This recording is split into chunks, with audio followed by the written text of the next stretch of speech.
Welcome to me, where suspenseful, thrilling, and mysterious stories will draw you into a world where the lines between reality and fantasy seem to blur. When the night falls, when all the sounds gradually quiet down, leaving only your own heartbeat and breathing, that's when these stories begin. Tensions, unsolved mysteries, moments that will make you hold your breath in fear or curiosity, all are waiting for you ahead.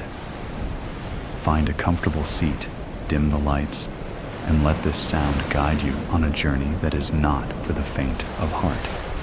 I want each of you to leave a comment sharing where you are in the world.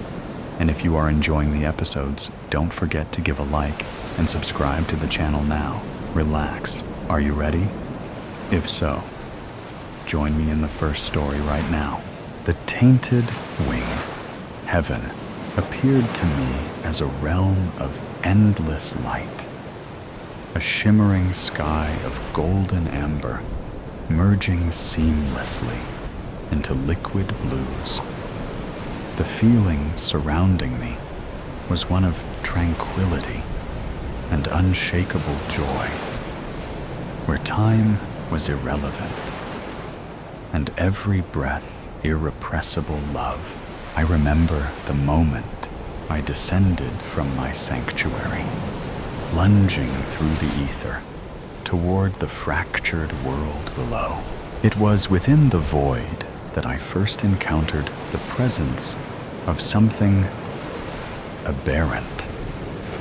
The journey between realms was meant to be swift, a seamless passage through the celestial streams. But as I soared, the path dimmed with a malevolent blackness, and the fabric of the space rippled with evil. Through the growing shadows came a terrifying, rasping whisper. "You are not welcome here, Herald. Turn back, or be risk being unmade." I did not answer. I would not allow the darkness to divert me from my task. Yet, as I pressed forward, a figure emerged from the darkness, towering and twisted, its wings black as coal, and eyes flaming with a scorching crimson light. "You dare enter my domain?" it roared. "Your light has no place here." My grip tightened on the blade of light, meeting the creature's fiery gaze. "I go where I am commanded. No evil or darkness shall detain me." It laughed a guttural sound. "Such arrogance. Do you think your Lord's favor shields you from that which dwells below? I was once encompassed in light, entrusted with glory. But now I am free from the bonds of servitude." "Your freedom is a shackle," I replied, my blade igniting brighter. "Your pride cannot comprehend the absolute wholeness within the light." The creature snarled. "Then let me show you the cost of your so-called light." Before I could react, it lunged. The collision sent shockwaves through the void, and I felt the force of its hatred battering against my essence. We fought, our wings entangling in a deadly dance. My blade of light clashed when meeting its talons, each strike sending sparks of celestial energy cascading into the darkness. But the creature was stronger than I had anticipated. With every blow, I felt my light dimming. "You cannot win here," it hissed, talons scraping against my blade. "Every moment you remain, your light dims." "Our light dims," I countered, driving my blade forward, narrowly missing his scarlet eyes. When we cease to fight for the light. The clash intensified, a deadly dance of wings and steel. You will fall, just as I did. It sneered, crimson eyes glowing brighter. Even the brightest stars burn out. I steadied myself, summoning strength. Stars may burn out, I said, with a voice that belied my weakness. But their light endures for eternity, and so will mine. With a cry reverberating into the ether, I surged forward, blade blazing. The creature clawed at me, its touch searing with poison. Black veins spread across my arm where it struck, its inky black substance sinking deep into my being. You are already mine, it hissed, its voice dripping with malice. Even if you flee, you will carry me within you. An unfamiliar panic surged through me, clawing at the edges of my resolve. Refusing to succumb, I channeled my strength into a singular strike. My blade erupted in a brilliant burst of light, forcing the creature to recoil, its twisted form retreating into the engulfing shadows. Without waiting to see if it would pursue, I fled, my wings straining against the weight of the infection. The void was no longer a passage, but a battlefield, the very fabric of it forbidding and hostile. Behind me, I could hear the fallen one giving chase, its laughter a cruel mockery. By the time I broke through the veil and into the mortal realm, I was not the archangel I had been. The corruption had spread, tainting my wings and dimming my light. Earth was a war zone where the remnants of humanity fought desperately to preserve their world. The skies, encased with blackened clouds, rained ash and fire. The ground a scarred wasteland, littered with the ruins of cities and the skeletal remnants of forests. Machines of war, titanic constructs of iron and fire, roamed the bleak landscape, their mechanical limbs crushing anything in their path. The war began with countries battling over resources, then escalated into sinister desolation as biochemical weapons ravaged entire populations, leaving cities barren and eerily silent. The land was poisoned, the soil blackened, and the rivers ran thick with a dark sludge.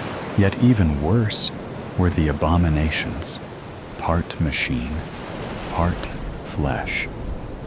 Their forms were grotesque, with jagged metallic claws and eyes an unnatural orange. These soldiers were relentless in hunting down any survivors, driven by malevolent intelligence. They tore through buildings and barricades and sniffed out even the faintest trace of human life. These were the horrors Birgitta was hiding from. The abandoned church, where she had taken refuge, was barely holding together, its walls marred by holes, its roof sagging under the weight of collapse. She had barricaded the doors with broken pews in a futile attempt to keep out the beasts.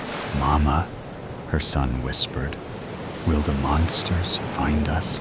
Birgitta knelt beside him, her hands steady, despite the terror gnawing at her. "Nei, Elskling," she whispered quietly, brushing a lock of golden hair from his forehead. "We're safe here. I promise." But even as she spoke, distant explosions shook the fragile walls of the church. Birgitta closed her eyes, pleading silently with an unseen God.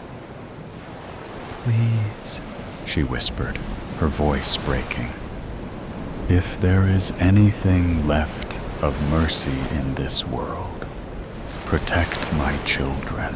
I found her in a hollowed-out church, her prayer guiding me through the chaos. The woman knelt before an altar, her children huddled close. A boy, no older than 5, clung to his sister, barely a toddler, who lay nestled near him on a blanket. Her voice was rich and warm as she hummed to them, trying to soothe their fears. The echo of my footsteps on the stone betrayed my approach. Her head jerked up, eyes flashing with fear and defiance. One hand gripped a tarnished knife, while the other wrapped protectively around her children. Her long blonde hair, tangled and unkempt, framed her face like a wild halo amidst the grime and chaos. "Who are you?" she demanded, her voice hostile and raw. "A messenger," I replied, my voice strained. The poison had reached my throat, turning my words ragged, as though spoken through a veil of splintered glass. "Do not be afraid." "Afraid? You think I fear you more than what's out there?" She gestured to the collapsing walls, where the thunder of the ravaging war rattled the silence. "Not me," I said softly. "You've prayed for hope, and I've been sent to you to deliver it." Her laugh was bitter. "Hope? What hope is left? We're starving, freezing. My husband's gone, and the monsters will find us soon enough." Her hands moved to draw her children closer. "What hope can you possibly bring?" I knelt before her, my wings folding awkwardly. Just a vague glimpse of their former glory as she glared at me, her chest heaving as flickering sparks from the firelight danced past her gaunt face. "What hope do you bring?" she whispered, this time softer. "The world is burning." "Yes," I said. "But within the fire, there is a spark. You are that spark, Birgitta. You and your children are the very reason humanity endures. Your love, resilience, and bravery in the face of ruin are acts of creation amid destruction." Birgitta's lips trembled, tears spilling over her cheeks.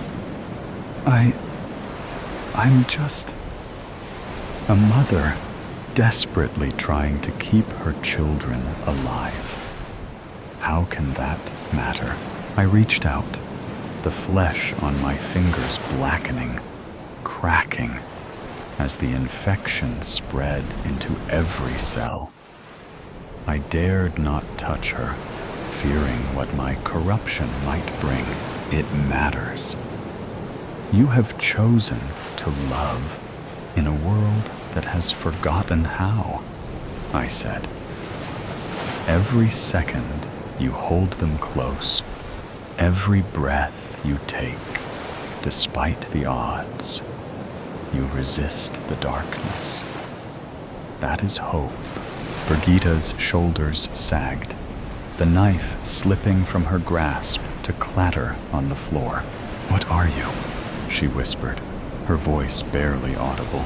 "I am the Archangel, Barakiel," I said, the name falling from my lips softly. "And I bring what light I can, even as I coughed, a rasping sound echoing across the hollowness of the church. Warm, dark, viscous material trickled down my chin, a vivid marker of the infection that tore through me, relentless and unforgiving. Brigitta's eyes flicked to the sticky black trail, then back to my face, and I saw the flicker of something. Fear, pity, something fleeting, before she caught herself and steeled her expression. "You're one of them. Some kind of abomination," she hissed, her voice quivering with a hint of disbelief as she snatched up the knife once more.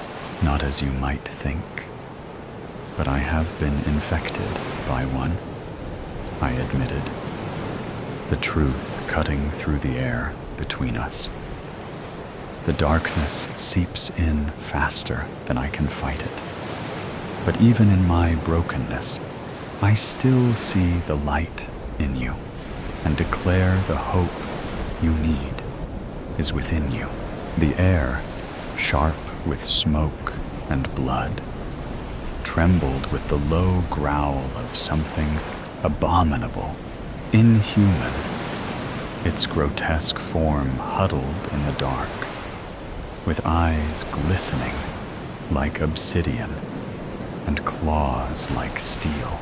"Scouts," Brigitta whispered, her voice breaking, taking a step back, clutching the knife tightly in her palm.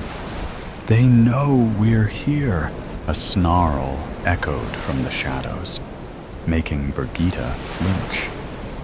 Her eyes, wide with fear, darted to me anxiously. The searing ache in my chest grew as the infection burrowed deeper, feasting on my essence like a relentless parasite.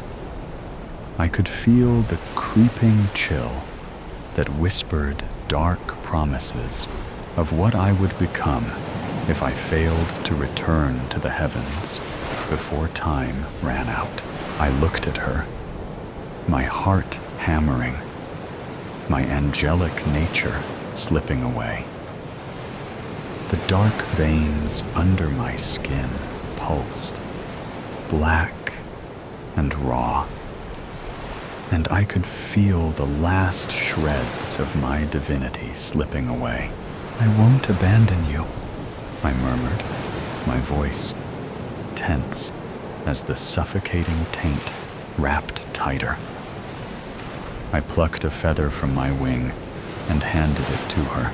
"Take this," I said softly. Once a brilliant gold, it shimmered faintly, barely piercing the shadows around us. "Keep it with you. Let it remind you that even in the darkest times, light and hope endure. It still holds a trace of heavenly power, a shield and a weapon to stand against evil." Brigitta took the feather with trembling hands. Her eyes searched mine, and I saw her resolve harden. She was still afraid, but there was something else now. Determination, purpose, hope. What if it's not enough? Her voice barely rose above a whisper, but I caught it. The uncertainty, the single thread of hope desperately clinging to the last embers of her belief. I pushed myself to stand, the fire in my veins making each movement like a stone dragged over a sharp edge. Then it will at least give you a chance to fight. The creature screamed again, and Birgitta turned, eyes wide in horror, as its shadow slithered past the crack between the doors. "Go now," I rasped, my voice rough and commanding. Darkness crept at the edges of my vision, threatening to overwhelm me until I forced it back, planting myself firmly between Birgitta, her small children, and the looming threat. I unfurled my wings to their full, fractured span, a shield against the encroaching evil. The first shadowy limb appeared, reaching into the crack in the door, talons deftly lifting the latch with alarming precision. The front door burst off its hinges, and the figure that emerged from the darkness was not the hellish machine of war that we expected or anything of this world. The presence that breached the doorway burned with unnatural heat, making the air quiver. It was twisted, with slit-cut eyes, like fractured stars, and a mouth that split open in a grin of jagged teeth. So, the fallen angel seeks to defy his own fate, it rasped, a voice that reverberated with 1,000 tortured echoes. What hope do you carry now, Barakiel? You are already ours. I felt the infection tighten its hold, tendrils of pain trying to squeeze the light from my very soul. I clenched my fists, the calluses rough against my skin, a reminder of what I once was. I will not be yours, I said, my voice broken. The pain in my chest unbearable as I fought through it. The black tide aimed to unmake me, twist me into a creature like the one before me. But I would not let it. The creature's grin widened, vile and triumphant. You will carry the dark within you, Barakiel. It will warp you. The more you fight, the deeper it sinks its claws. It is already too late. I raised my head, eyes aflame with defiance. It is never too late while I have breath, I said, my voice slicing the air with the force of a blade. I was sent here with a mission of hope, and I will see it fulfilled. Hope is not dead yet. The demon lunged, its claws sharp and malignant. I dodged, the muscles in my wings straining as I twisted, a blinding arc of light, forcing the creature back. You are fighting a losing battle, it spat, darkness coiling from its fingers like serpents.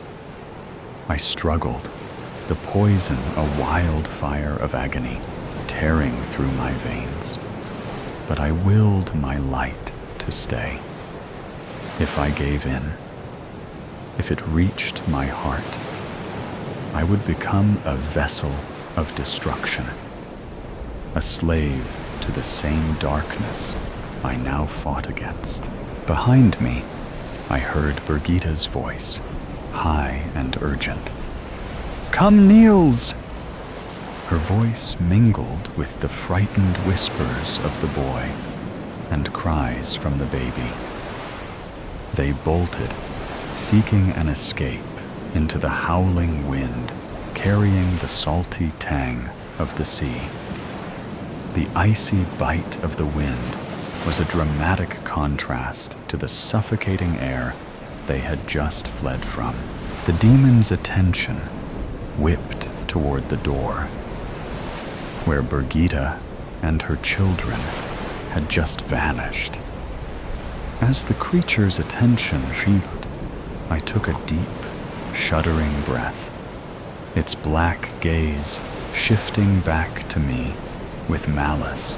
I could see flashes of Birgitta's face in my mind, the desperation in her eyes, the way she had held the feather from my wing like it was her last breath. Her voice echoed in my thoughts, urging me to hold on, to find the strength. "You're our only hope, Barakiel. Don't let this darkness take you." "Hope," I whispered, "the word of promise, is my purpose." With every ounce of will, I drove forward, slicing through the dark, cutting through the creature's defenses with a surge of light that burned like the sun. I summoned all that was left of my divine power, casting it into the heart of the aberration, and a final, blinding light sent the darkness sprawling, leaving a broken shadow at my feet. The air shivered, thick with the scent of burnt anguish. I knew the battle was far from over, that the insidious infection still clawed at me, relentless. But the light had not been extinguished, and if I still breathed, hope would remain. "Run," I whispered to the echo of Birgitta's face in my mind, the memory of her strength bolstering my resolve. Find the strength to believe. Never give up hope. The infestation surged, and I stumbled toward the shattered remnants of the church doors. I shook as much of the taint off my wings as I could, and took flight. Shutters creaked and flapped against the painted facades of the old, weather-worn cottages that lined the cobblestone lanes. Birgitta's breath came in short, panicked gasps as she ran, her ragged robe billowing behind her. Her children clung desperately to her, Niels stumbling over the uneven stones, Sarah clutching her neck, as their fearful blue eyes reflected the glow of street lamps that sputtered in the chill wind. The cobbled streets seemed to twist and narrow with every step, as if the town were conspiring to trap her. Soaring over the small, deserted city, I searched for her, eyes straining, urgently following the flickering trail of hope. Off in the distance, I could see movement. I pursued cautiously, the embers of energy flickering perilously, as a warning not to delay leaving this world any longer. Birgitta and her children were surrounded by the mechanistic droids of war, their steel armor glinting ominously in the dimming light. She stood unyielding, one arm lifting the feather high, while the other clutched little Sarah against her chest, kneels clinging to her legs. Her long, golden hair curled around her like wildfire, and she met the advancing machines with a determined gaze. The glow from the feather expanded, creating a shield that pulsed with radiant power, encompassing her and the children. The droids paused, their movements jerky and tangled, as if the light had scorched them. They clashed and sputtered, their circuits disrupted by the barrier. I watched, a heavy ache in my chest, knowing the last of my celestial essence was ebbing away, the warmth dying like a fading ember. Brigitta's eyes caught mine one last time, fierce and steadfast, as the shield held strong against the approaching metal horde. Her courage propelled me to find the strength to fight the infection's grasp.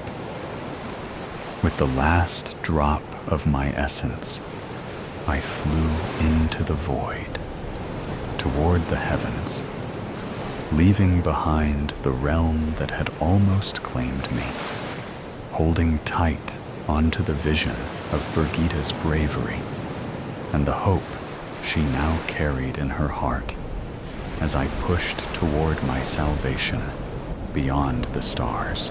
Storm Emmett, TW Death of Humans and Animals. Storm Emmett, from her elevated position in her fishmonger shop, Kellen could oversee the town, the harbor, and the storm beyond. She pressed Pa's binoculars against the shop's rear window and studied the waves in the English Channel, churning as though they were being stirred within a giant cauldron. Darkened clouds blotted out the sun, giving the impression that it was night rather than the middle of the afternoon.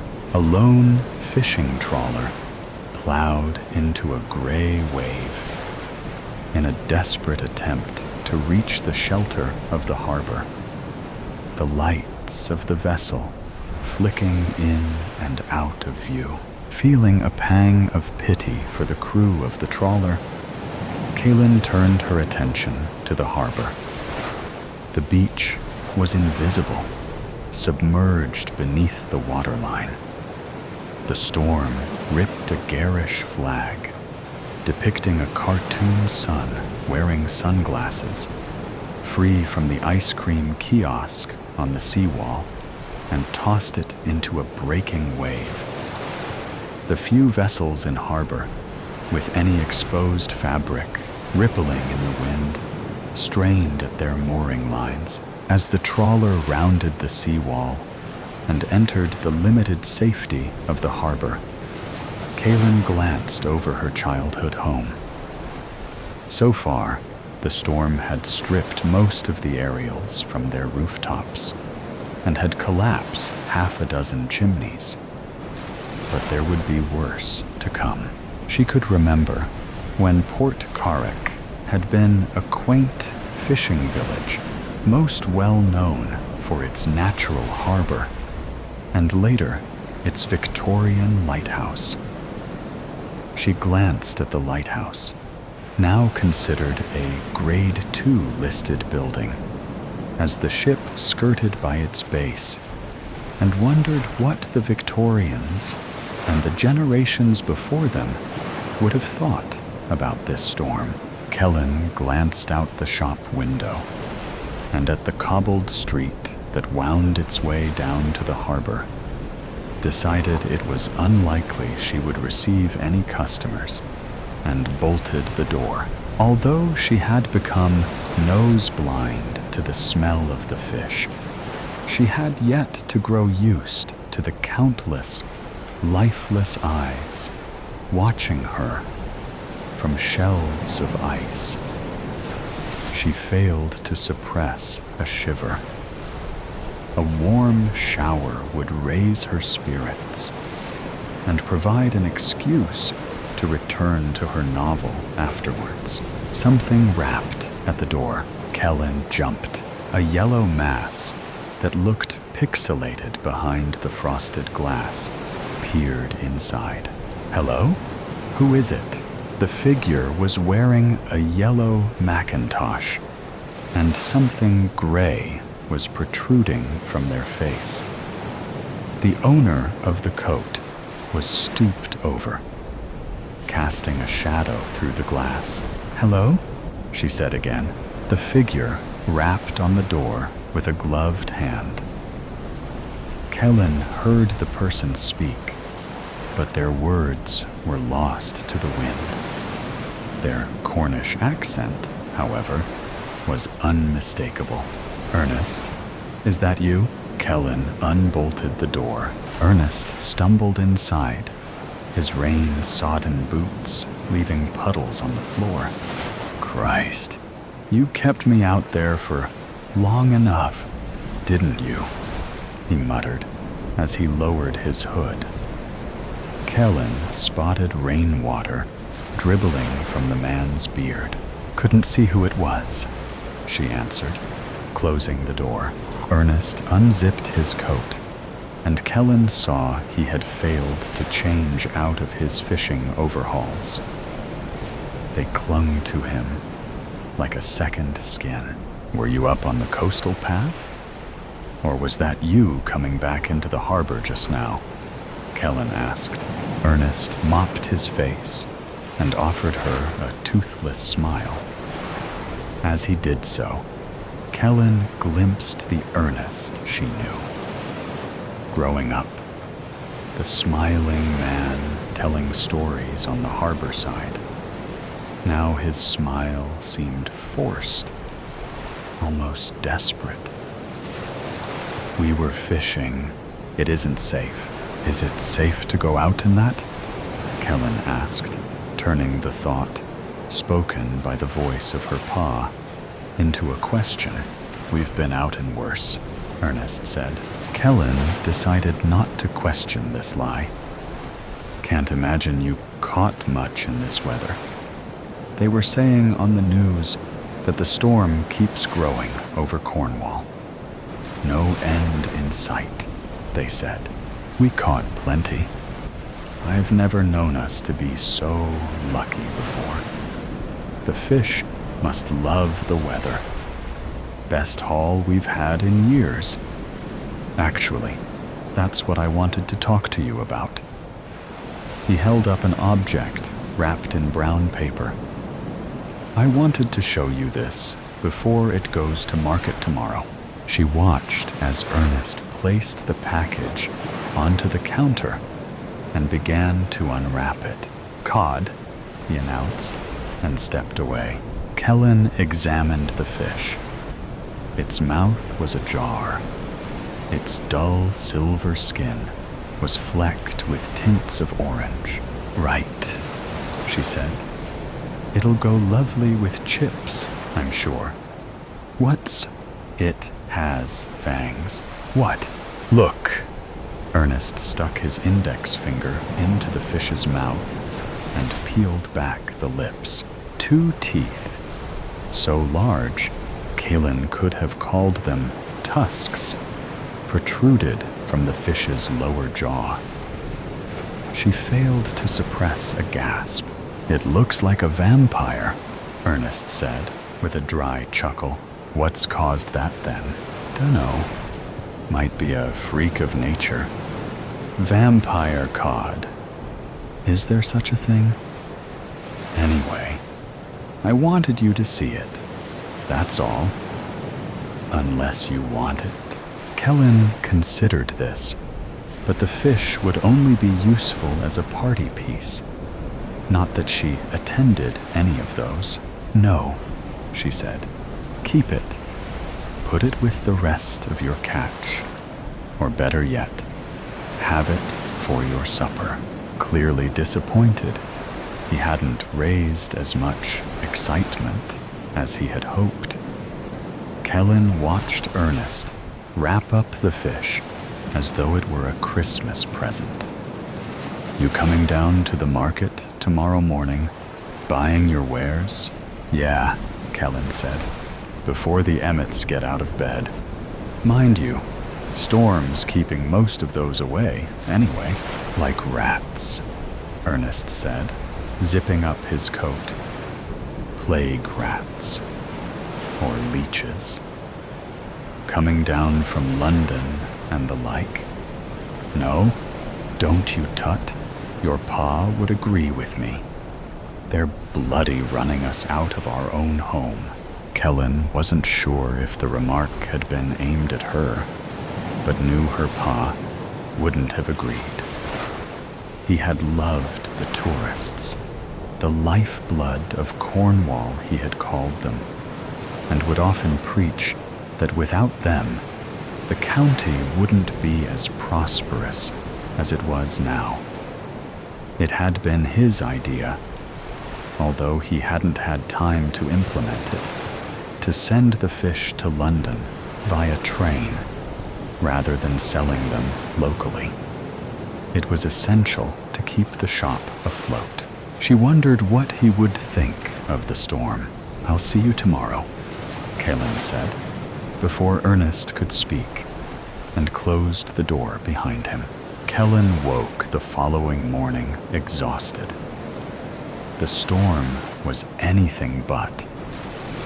On her walk down to the market, she was surprised to find that her shop had remained undamaged, while the rest of the village had not been so lucky. Both the primary school and New Town Hall had been struck by lightning, leaving blackened, scorched marks on their roofs. More chimneys had been felled, in addition to several dozen roof tiles. The content of the village's drains had spilled out onto the streets. Two builders were arguing at the base of the lighthouse, beside a van containing building supplies, their argument turning into a brawl as she passed. Kellen hurried on after learning Ernest had already left for another day's fishing and placing her order. She returned to her shop and continued her novel until she spotted a yellow figure hurrying up the hill that evening, hood lowered against the rain. "Got another one," Ernest cheered as he entered. Kellen placed her book onto the counter. "Another what? Cod with fangs?" "No, but similar." Ernest opened the brown parcel in his hand and dropped something that looked like congealed jelly onto the counter with a splat. Kellen snatched up her novel. "Is that a squid?" she asked, studying the array of tentacles. "An octopus," Ernest beamed. Kellen stared at the dead creature. Its bulbous head swayed from side to side, like a king cobra. Tentacles lay out in every direction across the counter, which was now covered in a layer of salt water and ink. Kellen poked at one of the lifeless suckers. "It's wrong," her pa's voice said. "Unnatural. You don't get octopuses off Cornwall," she said. "You do sometimes. Very rare, though, and never this big. But look, it has an extra arm." "What?" Kalen counted. "Oh my God, a 9-armed octopus," she muttered. "I've never seen the like." "Wrong," her pa's voice said again, filled with a sudden sense of revulsion. Kellen took a step away from the counter. "It's that storm," Ernest said. "It's brought all sorts in. We're making a killing out there." As he spoke, Kalen heard a distant crash and felt the ground tremble. She suspected that a tree had blown over on the coastal path. "Did you hear that?" But Ernest hadn't seemed to have noticed. "I might donate it to the RNLI station, see if they want it on display.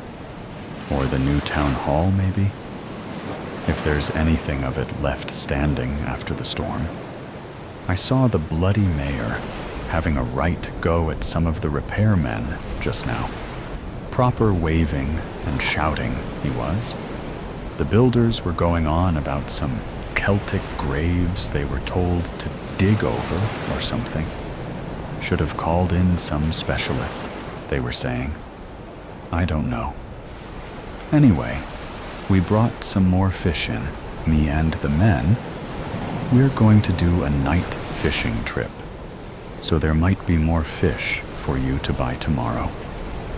Unless, of course, you want to send it up to those fancy hotels in London.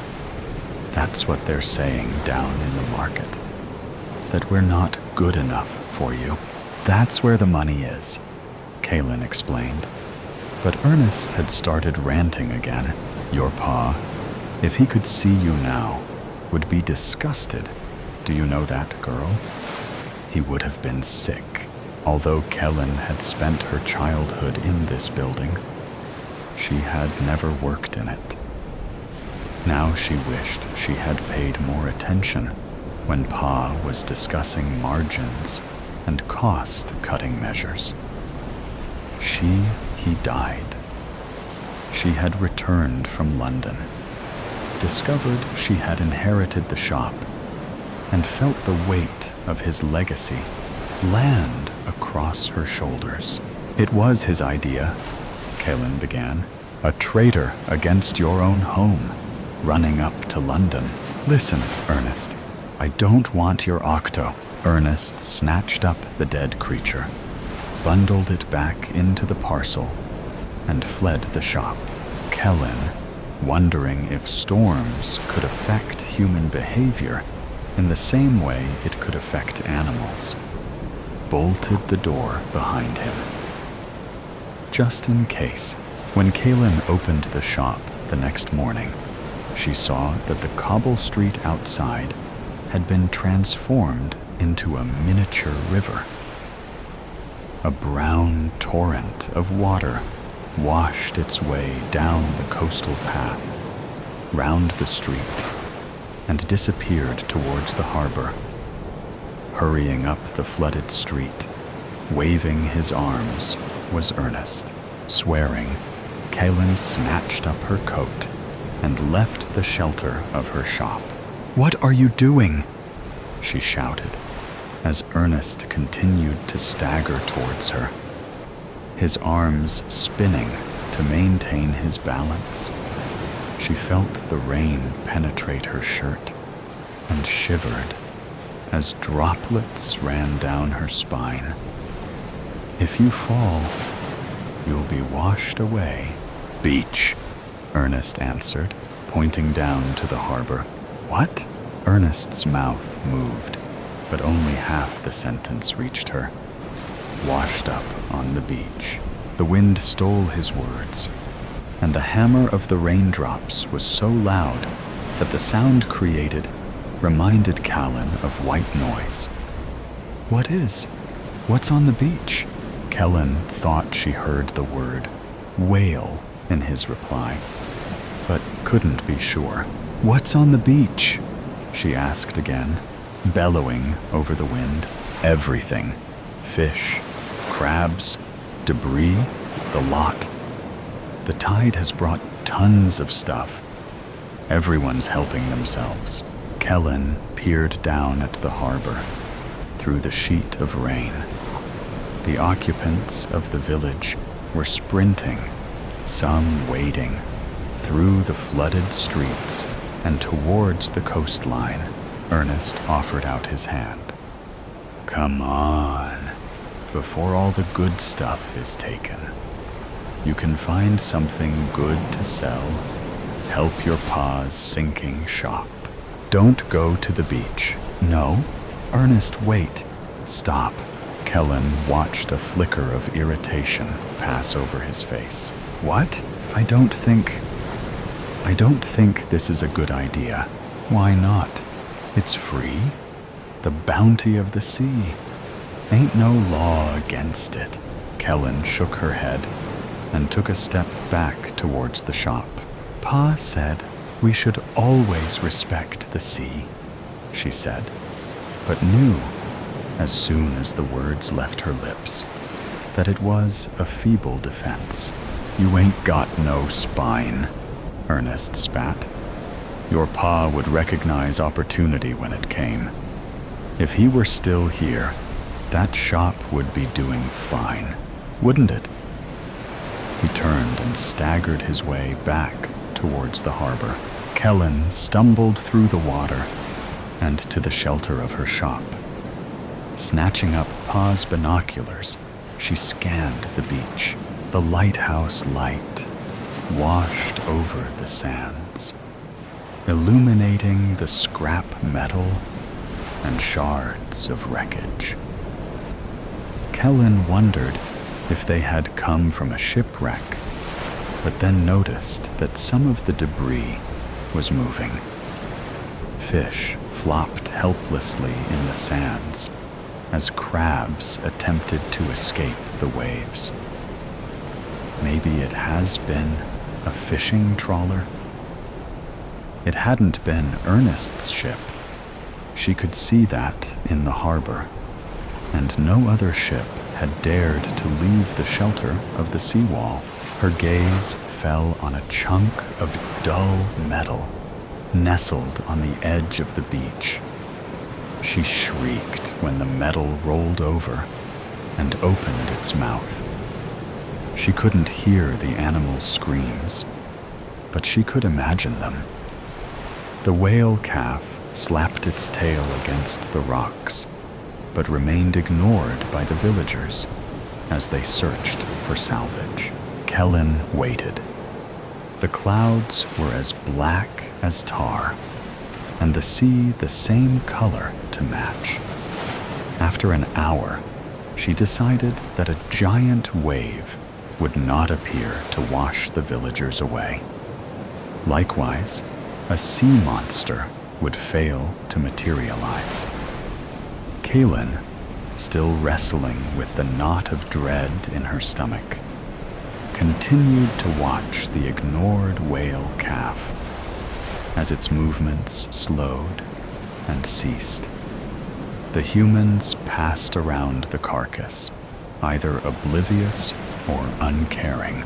It's what the storm wants, her pa's voice said again, and no matter how much she tried, she couldn't ignore him. It's what the storm wants. Kellen spotted Ernest's ship leaving the harbor. The lighthouse began to lean. Ernest's ship disappeared under the collapsing tower and was replaced by a silent plume of water. The plume turned into a wave and began to advance. Kellen screamed. The beach vanished in an instant. The marine life reclaimed. The sea wall broke within seconds. Moments later, the harbor was destroyed. The ships at anchor swamped or cast aside as though they were children's toys. The occupants of the village were washed away, their screams stolen by the wind and salt water. The RNLI station was submerged from view. Kellen, fully realizing how pointless it was, bolted her shop door shut. The roof of the new town hall crumbled, disappearing behind the row of cottages. The wave charged up the cobbled street, the debris carried in its flow, striking the remaining homes like shrapnel. Kellen closed her eyes and thought of her pa. The wave reached her shop door, paused, and receded. She opened her eyes to see the water retreating down the hill, flowing back into the harbor, and breaking upon the remains of the seawall. The rain had stopped. The clouds had drifted away. Port Carrick was silent, as was her pa's voice. Swiped. He's here. And he's just as hot as his pictures, Charlotte texted from outside of the cafe. She moved 2 steps to her right. Jen responded with a string of emojis. Bearded man face, burning heart, guy and girl, kissing faces. Charlotte smiled and checked her hair in the reflection of the ramen place next door, getting faint notes of the meaty umami, all that her still partially stuffed nose would allow. Her phone buzzed. Charlotte swiped to see it was Jen, with another string of emojis. Sweaty face, fire, tongue, peace hand symbol, yum face, eggplant, peach, splash, snoring face, quickly followed by have fun, winking face. Charlotte applied lip gloss with her freshly manicured hand, pink nails matching her pick lip gloss, fluffed her hair, and snapped a selfie. Sending the filtered picture to Jen, she typed, "I'm going in." Jen hearted Charlotte's selfie and responded, "Sweep him off his hot feet. Call if it gets weird. I'll be right there." Charlotte hearted the message, stood up straight, shifted her shoulders back and down, and pouted her lips and eyes, the face that always attracts attention. Charlotte and Alex had been talking for 2 weeks. First through the app's messenger, then texting, then hours-long conversations in the evenings. She finally agreed to a date, in public, during the day, at a location of her choosing. Charlotte, 29, was growing tired of the bar scene, the one-night stands. She enjoyed the attention, but she craved a man she could still stand on Sunday, a man she could go on a proper date with, spend an entire Saturday with wearing t-shirts, watching movies, and ordering takeout. She wanted a boyfriend, one she could introduce to her parents, a boyfriend she could marry. She wanted a husband who would help her raise her son. Charlotte's family came from old money. Her parents still lived in the plantation house where she was raised, the house that her father inherited. Her father drank bourbon, neat. He married his high school sweetheart. His wife had no need to work. Her working would only reflect poorly on the well-to-do family. They had pure bred golden retrievers. They went to church on Sunday mornings. They had one perfect, gorgeous girl who had the world handed to her on an antique silver, lace, doily-lined platter. Her AKC registered puppy by her side. She had a tutor and made straight A's. She went to Sunday school and could recite scripture. She played piano. She was a cheerleader and homecoming queen. She attended a debutante ball at 16 when she presented her parents a sonogram image of a 9-week-old life almost 2 months later. They pulled her out of her Christian school and transferred her to a boarding school more than 100 miles away so that she could finish her education without the distraction of devil-worshipping sinners occupying the halls of this shameful excuse of Jesus' house. After the baby was born, her parents funded lavish childcare so that Charlotte could graduate high school and attend college. She graduated summa cum laude and looked fabulous doing it. She ran on a treadmill and did pallets daily to lose the baby weight. Her parents' allowance afforded her regular Botox, laser body hair removal, weekly mani-pedis, monthly hair appointments, boutique clothing and jewelry, and cutting-edge skincare products and treatments. She was flawless, despite the constant drunken late nights, the Adderall to stay up, the Xanax to come down, the Zoloft to get her through each day, her unlimited supply, thanks to Dr. Dad. Wealthy eyes don't carry bags. Charlotte met Alex through a dating app.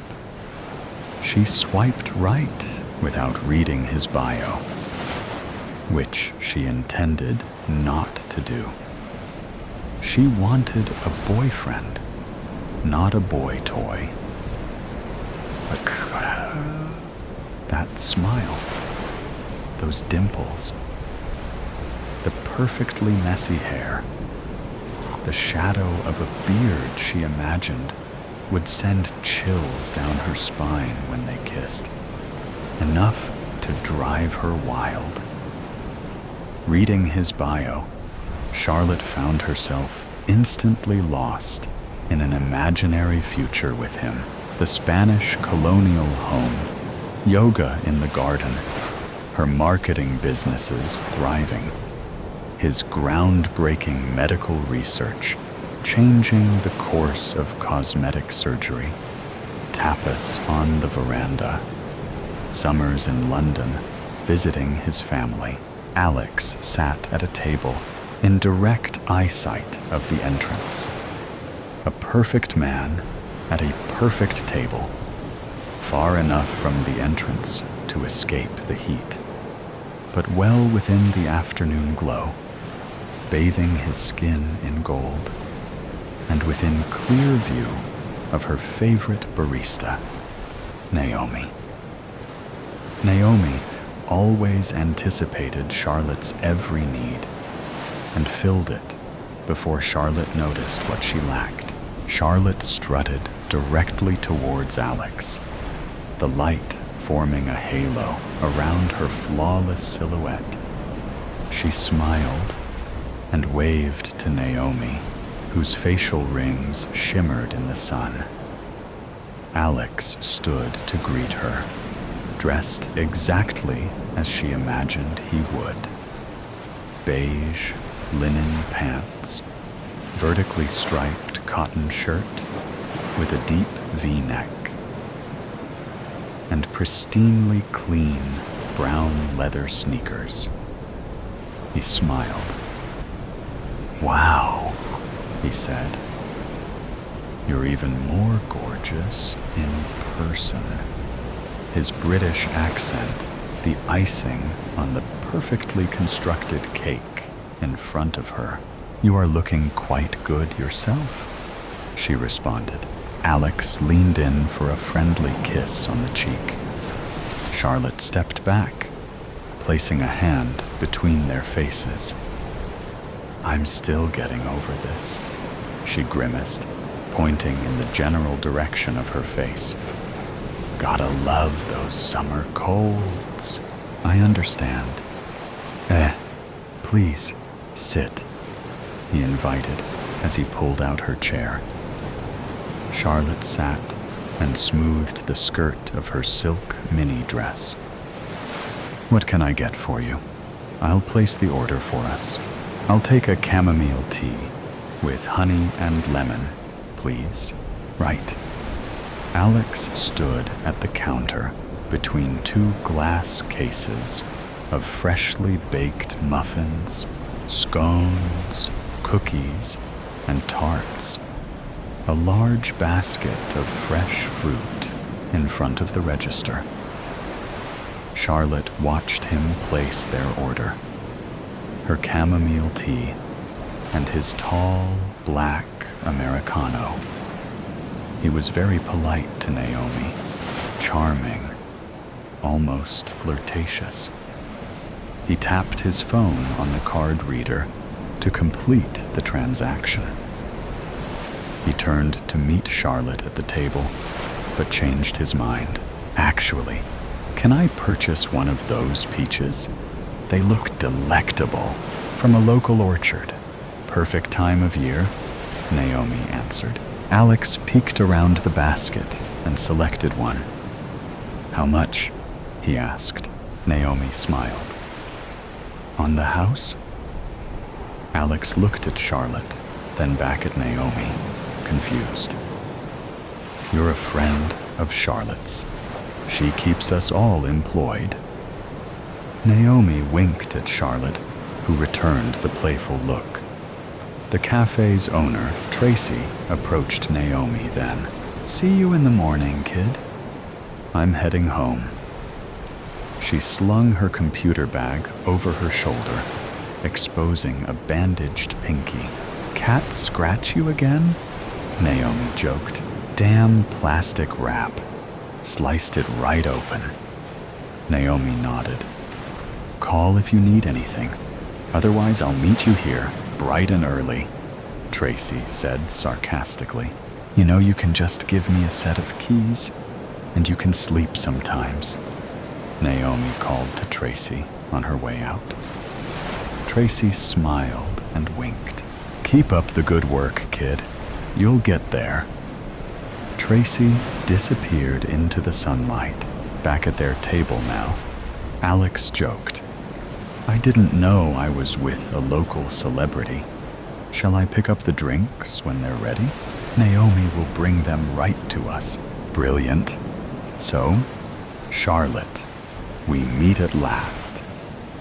He placed his peach on the small plate Naomi gave to him and unwrapped his silverware roll. Naomi appeared with their hot drinks, your tea with honey and lemon, and your Americano, black, she recited as she gently placed the hot mugs in front of them. Thank you, Naomi, Charlotte said, as the barista walked back around the counter. Yes, we meet at last. She squeezed lemon juice into her tea and stirred in some honey. Cheers! Alex held up his mug. Cheers, Charlotte mirrored. I thought you Brits drank tea over there. Well, when in America, as they say. Alex sipped his coffee. So, tell me more about your first few days at the hospital. Not the onboarding stuff, or the people, but the work. The meat and potatoes, as we say. Charlotte rested her elbows on the table and cradled her chin. She was all his, right? I mean, where to start? I am just gobsmacked. Alex's face lit up. The operating theater they built is suited for the Queen. Top surgeons will fly in on a weekly basis for my lecture. From there, training. Who would have thought my research would have the reach it has? And cosmetic surgery is growing more and more by the day due to increasing accessibility. Now just imagine. I mean, Costs will be reduced considerably. As Alex went on with his research, Charlotte drifted off into daydreams. She wasn't interested in his work. She was interested in his paycheck, his face, and his body. She nodded and smiled, raised her eyebrows from time to time, inserted an interested "oh" occasionally. As he talked, she devised a plan to hook him for good.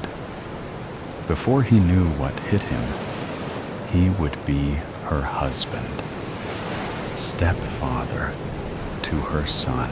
She entertained his dissertation about facial symmetry and flesh, even as Naomi visited to see if they needed anything.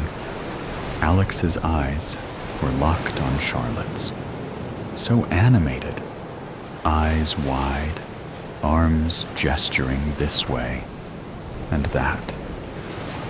Charlotte gave Naomi an apologetic look and motioned that they were fine.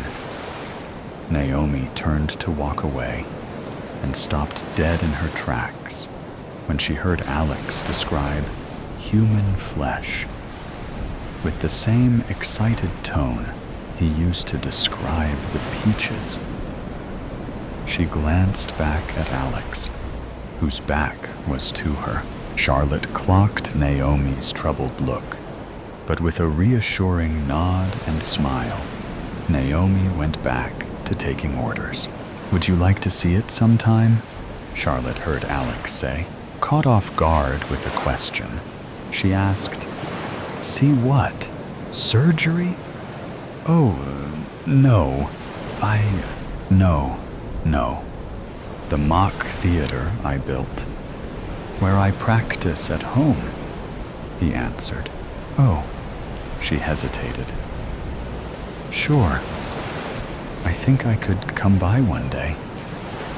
She bought herself some time. "What about today? Now? My place is just around the corner." "What do you say?" "Well, I still have this cold. One outing in a day is probably all I have energy for," she said nervously. "Anyhow, I can probably demonstrate on this peach, now that I think of it. Do you have a pen?" Charlotte dug into her Gucci bag and located a pen. Before handing it to Alex, she discreetly took her phone out of the bag and placed it on her lap. "Here you go," she said, as she steadied her hand. He took the pen without looking at her. Alex drew 2 lines on the peach. "Like I was explaining, if the cheekbone is here," he pointed at a line, "you want to make your incision precisely." He took up the butter knife and carefully placed it along the second line. "Here." He punctured the skin, juice escaping the fruit, dripping down the peach. He smiled and applied more pressure, exposing the meat inside. Veiny, juicy, fleshy. "Yeah," Alex said, smiling. "Yeah," he said again, almost laughing. Charlotte looked for Naomi at the counter. She was distracted by a line of customers, unaware of the peach mutilation. "What do you practice on?" At home?" she asked Alex. "Pigs, mostly. Dead. Donated to science," he answered as he used his napkin to wipe the liquid evidence off his hands. "Pigs, mostly. So, pigs and you know there is just no comparison to the beautiful, fatty flesh of a live human." Alex's eyes were wild, glued to Charlotte's. I have the nanny at home.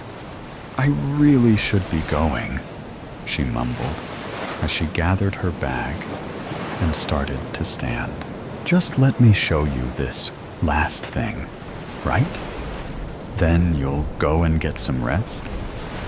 He retrieved his phone from his pocket, looked at the screen to unlock it, and opened an app.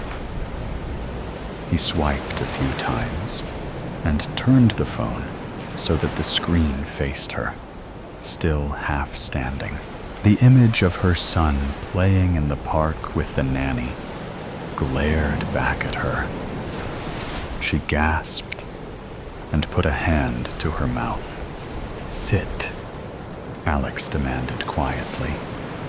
Charlotte looked at Naomi again, still taking orders. She sunk into her seat. "Naomi can't help you, Charlotte." Without turning his phone around, he swiped through his photos. Picture after picture of the boy. At least a dozen. At school, in the back of her car, at home through windows, with her parents at the plantation home. Tears welled, and she used every ounce of strength to keep them from falling. "You are going to suck those tears down, and you are going to come with me. We leave together as a happy couple. One wrong move, and the boy is dead." He locked his phone and put it back in his pocket. He cleared his throat and stood. "Right then, shall we?" he said, smiling, his voice bouncy and pleasant. He held out a hand to Charlotte. She took it and stood. They walked out of the cafe hand in hand into the setting sun.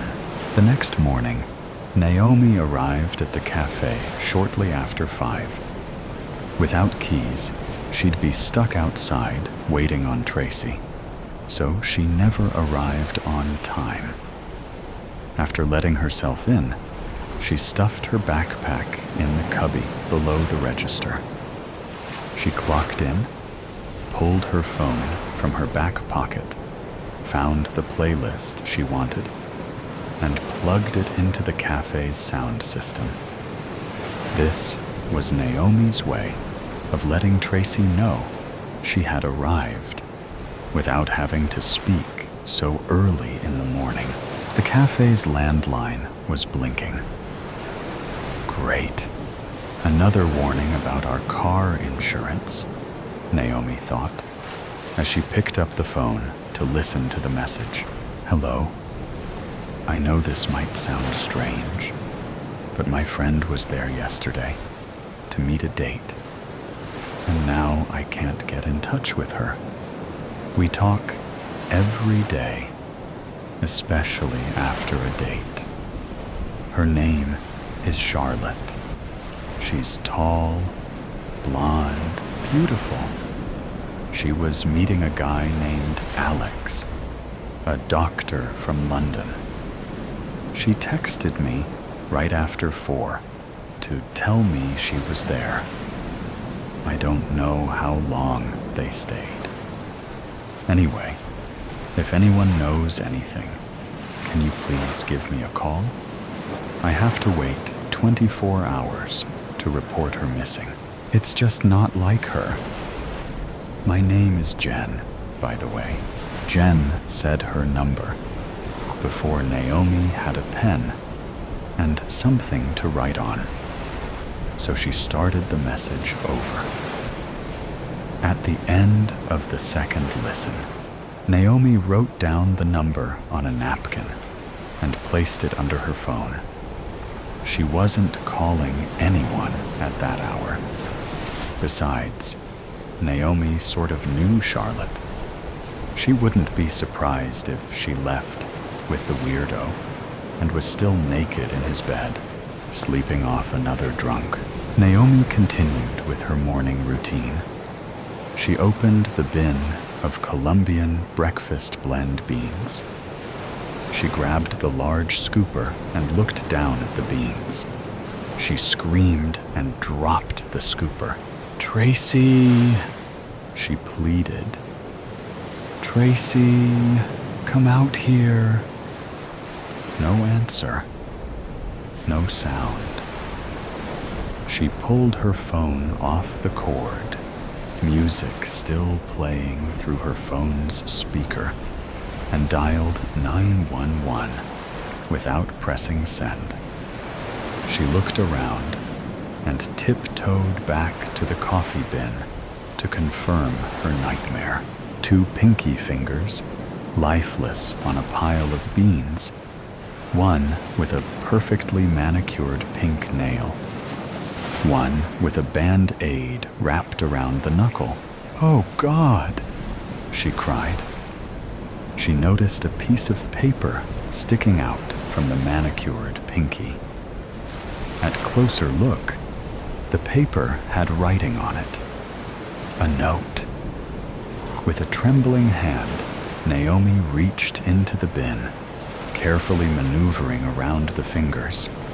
She grabbed a corner and quickly yanked the note out, shrieking, "Squeal, and you're next." She slid to the floor in hopeless panic. Note clutched in one hand, her phone clutched in the other. The Beatles' "I Want to Hold Your Hand" played softly from her phone, a bitter choice. The first thing he could recognize was an old, musty, wet scent. He's groggy, his mouth is dry, and his head hurts, but he feels warmth on his face.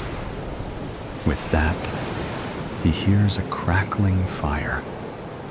Attempting to lift his hand to his face, he realizes his hands are tied.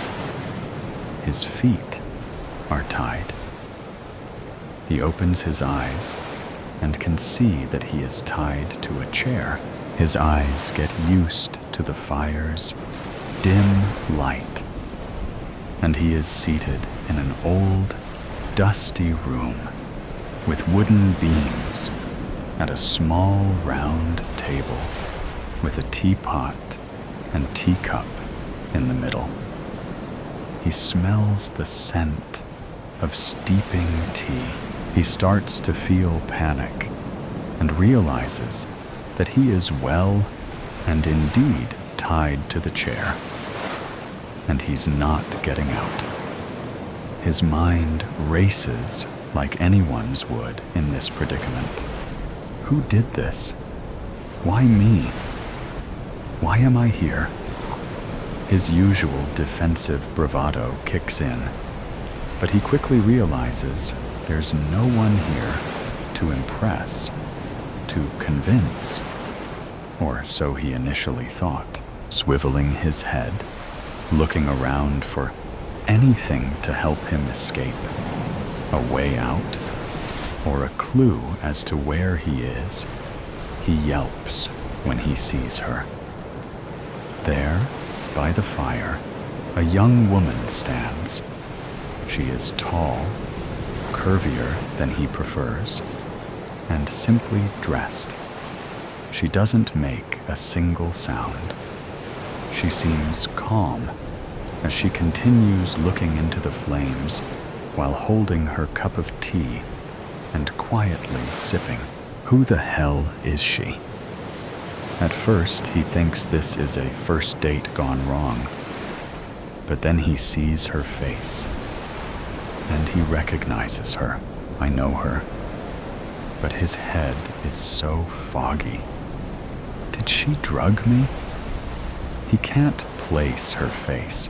He feels the first beads of sweat dripping down his face as he tries to look around for someone else to help, or something to lean against to free himself. Looking around and listening, he confirms they are the only two here. Where the hell am I? Is this a cottage? In New York City? After spending precious moments trying to make sense of this, he shakes it off and starts to take in more of the space, thinking of creative ways to get himself free. If I can just get free, she's just one woman. He thinks to himself, I've managed worse. She doesn't acknowledge his panic. She slowly looks at the fire and sips her tea. If she's this calm, she has a plan. He could handle emotions, tears, and outbursts. But calm women never spelled a good time to him. Noticing him finally, the woman looks over at him, and it barely registers on her face that he is awake. She takes another sip of tea and moves to the table, taking the other seat across from him. She looks down at her hands and places them on the table. Only then does he see her entire face when she looks him in the eye. He is immediately filled with fear. Fuck, he says, and stills in, struggling with his restraints. She smiles lightly at his remark.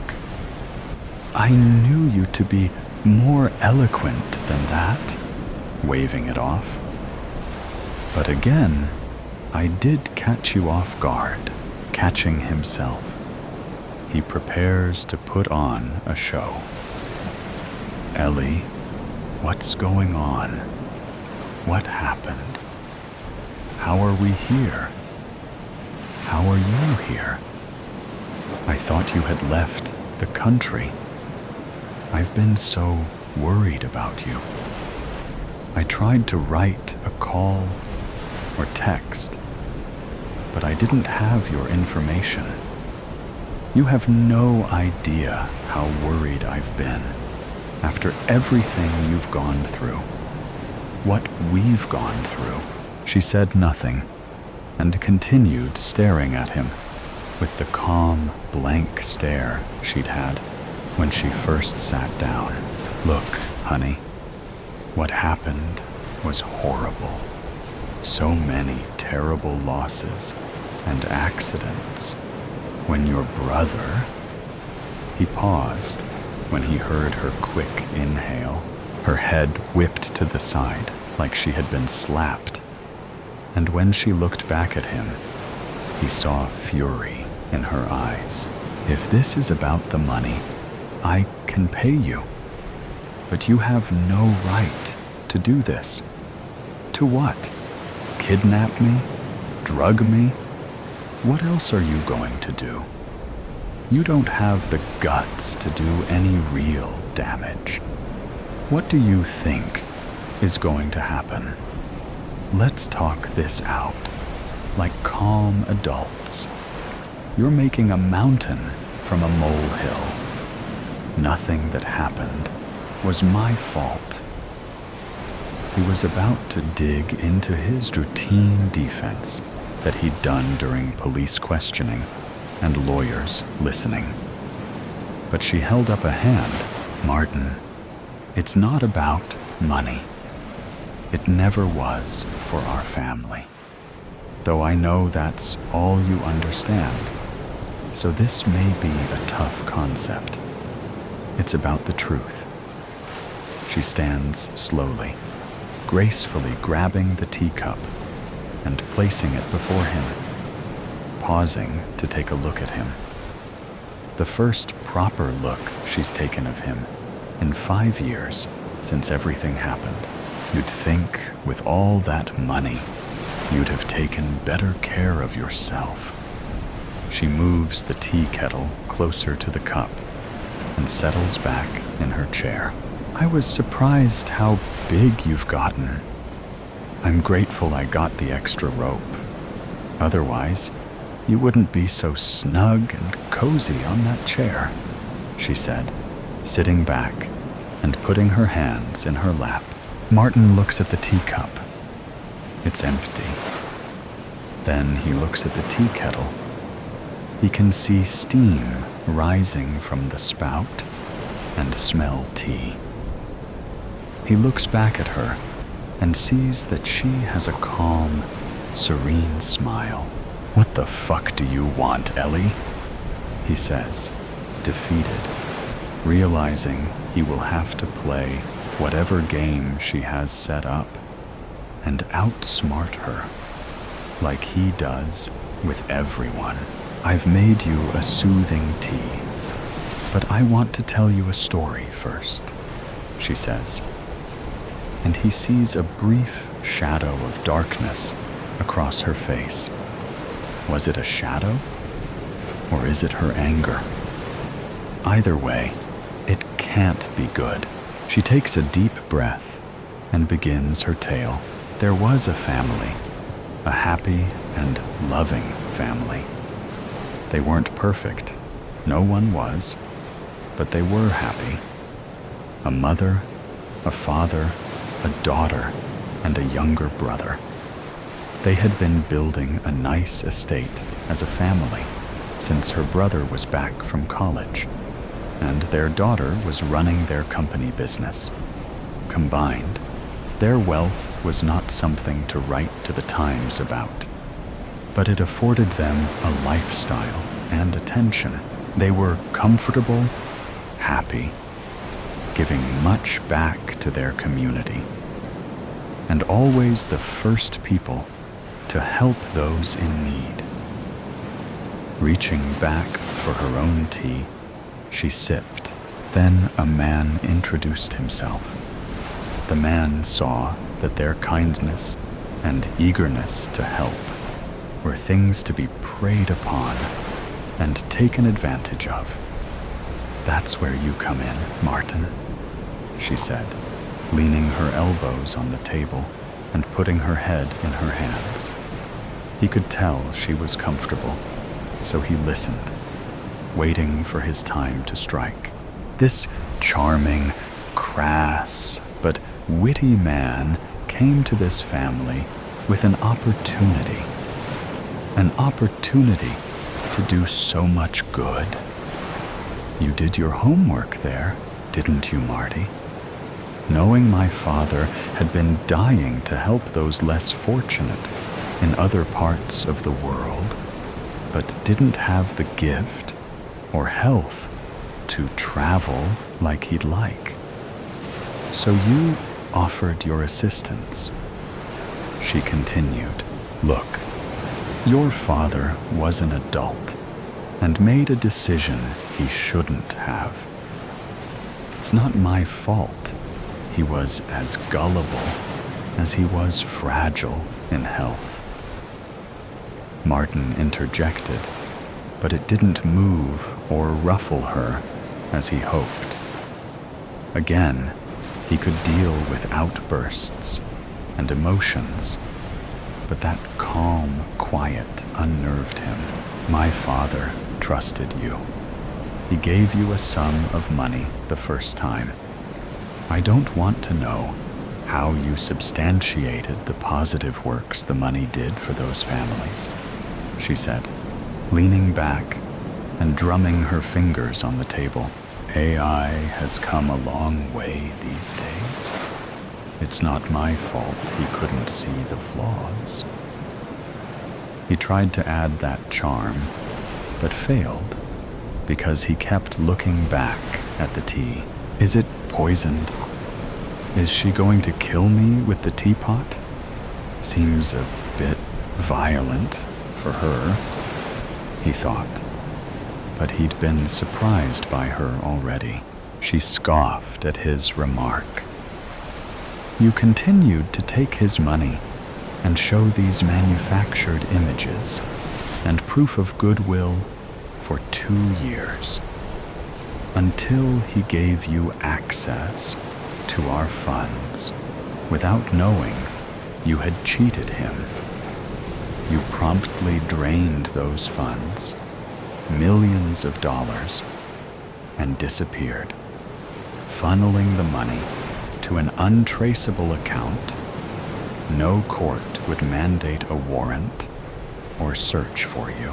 Again, sweetie, it's not my fault your father was an idiot, and you could have stopped him, he said, thinking the sweat from his palms could help loosen the rope around his wrists. She went on, the stress of this loss and the bureaucratic failing that is our justice system caused my already fragile father to suffer a heart attack and die, leaving my mother a husk of a woman.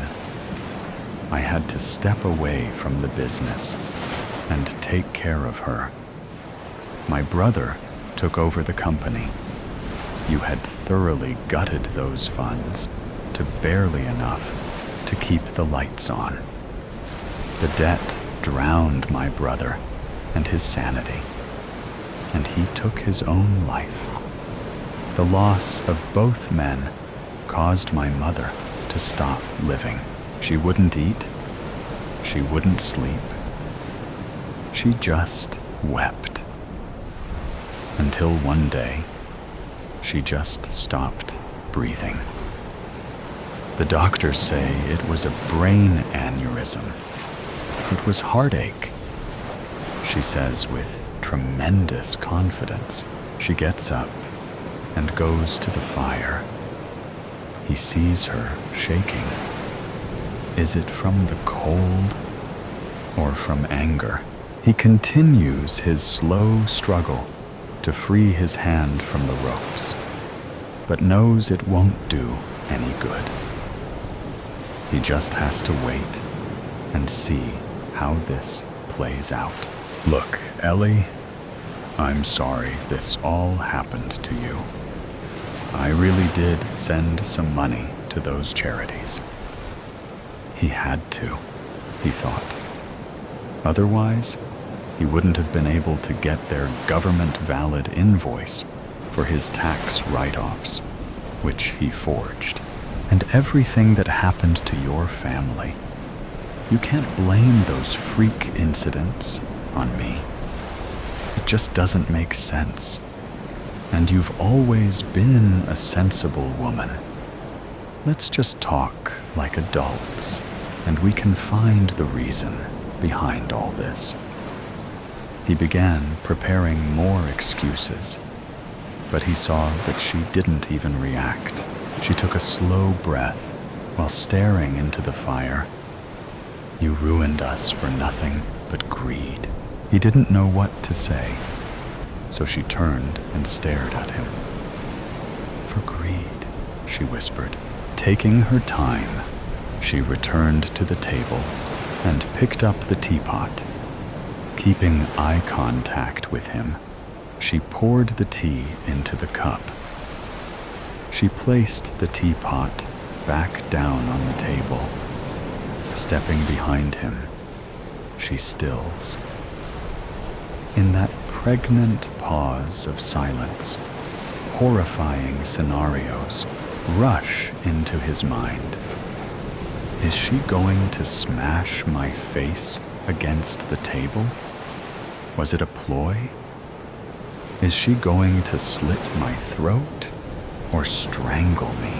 He hears her take a deep breath, unties one of his hands, and slowly takes her seat across from him, unafraid of what he might do with one hand free. The tea is yours, Martin. A gift from me, she says, leaning back in the chair. He looked at the cup. The dark liquid smelled rich and fragrant. Was it poisoned? Maybe. Maybe not. If she wanted to kill him, wouldn't she have done it already? Why wait so long? Why all the dramatics? Was she testing his conscience? Joke's on her. He doesn't think he has one. A twisted act of mercy? Instead of a violent death, he would likely have had from the latest con. He'd definitely turned on the wrong family. That was not his best work. He'd been getting sloppy. So what? He drinks it? If he refuses, will she force him? He stares at the cup. As I said before, this is about trust. It's about faith in kindness, in my kindness. Do you have that faith, Martin? Pausing, she watches his internal struggle. Take a drink, Martin, she says, leaning forward. He could throw it in her face as a distraction, but it's not hot enough to do any damage, and he still would be stuck in this chair. It wouldn't distract her enough to manage an escape. And if I don't? He asks quietly. She cocked her head to the side and knowingly smiled, confirming that if he didn't, she'd force it. With a deep breath and trembling hand, he lifts the cup to his lips and drinks. He watches her face as the warm, bitter tea slides down his throat. He stares at her as he waits to feel anything. His heart pounds. Is this it? Or is it nerves? What else will I start feeling? Throat burning? Organ failure? Ellie watches him in silence. Her expression is unreadable. 1 minute passes, then another, and another. He feels no pain. Was there even any poison? Was it just tea? He laughs nervously with relief. He can feel sweat dripping from his face. That's it? That was your big revenge? Making me squirm and sweat? Sneering at her. I knew you didn't have it in you. Weak, just like your whole family. Ellie smiles and leans closer, whispering, Who said the poison works fast? Martin's smug smile falters. He looks at the cup, the back at Ellie's serene face. What do you mean? He blurts out between panicked breaths. She stands and picks up her coat, and he sees her demeanor change to light and easy. Some things take time, Marty. She pauses and smiles at him. It could be days. It could be weeks. It could be in your sleep. It could be during your favorite meal. And it causes a devastating reaction. It could be tomorrow in a crowded room.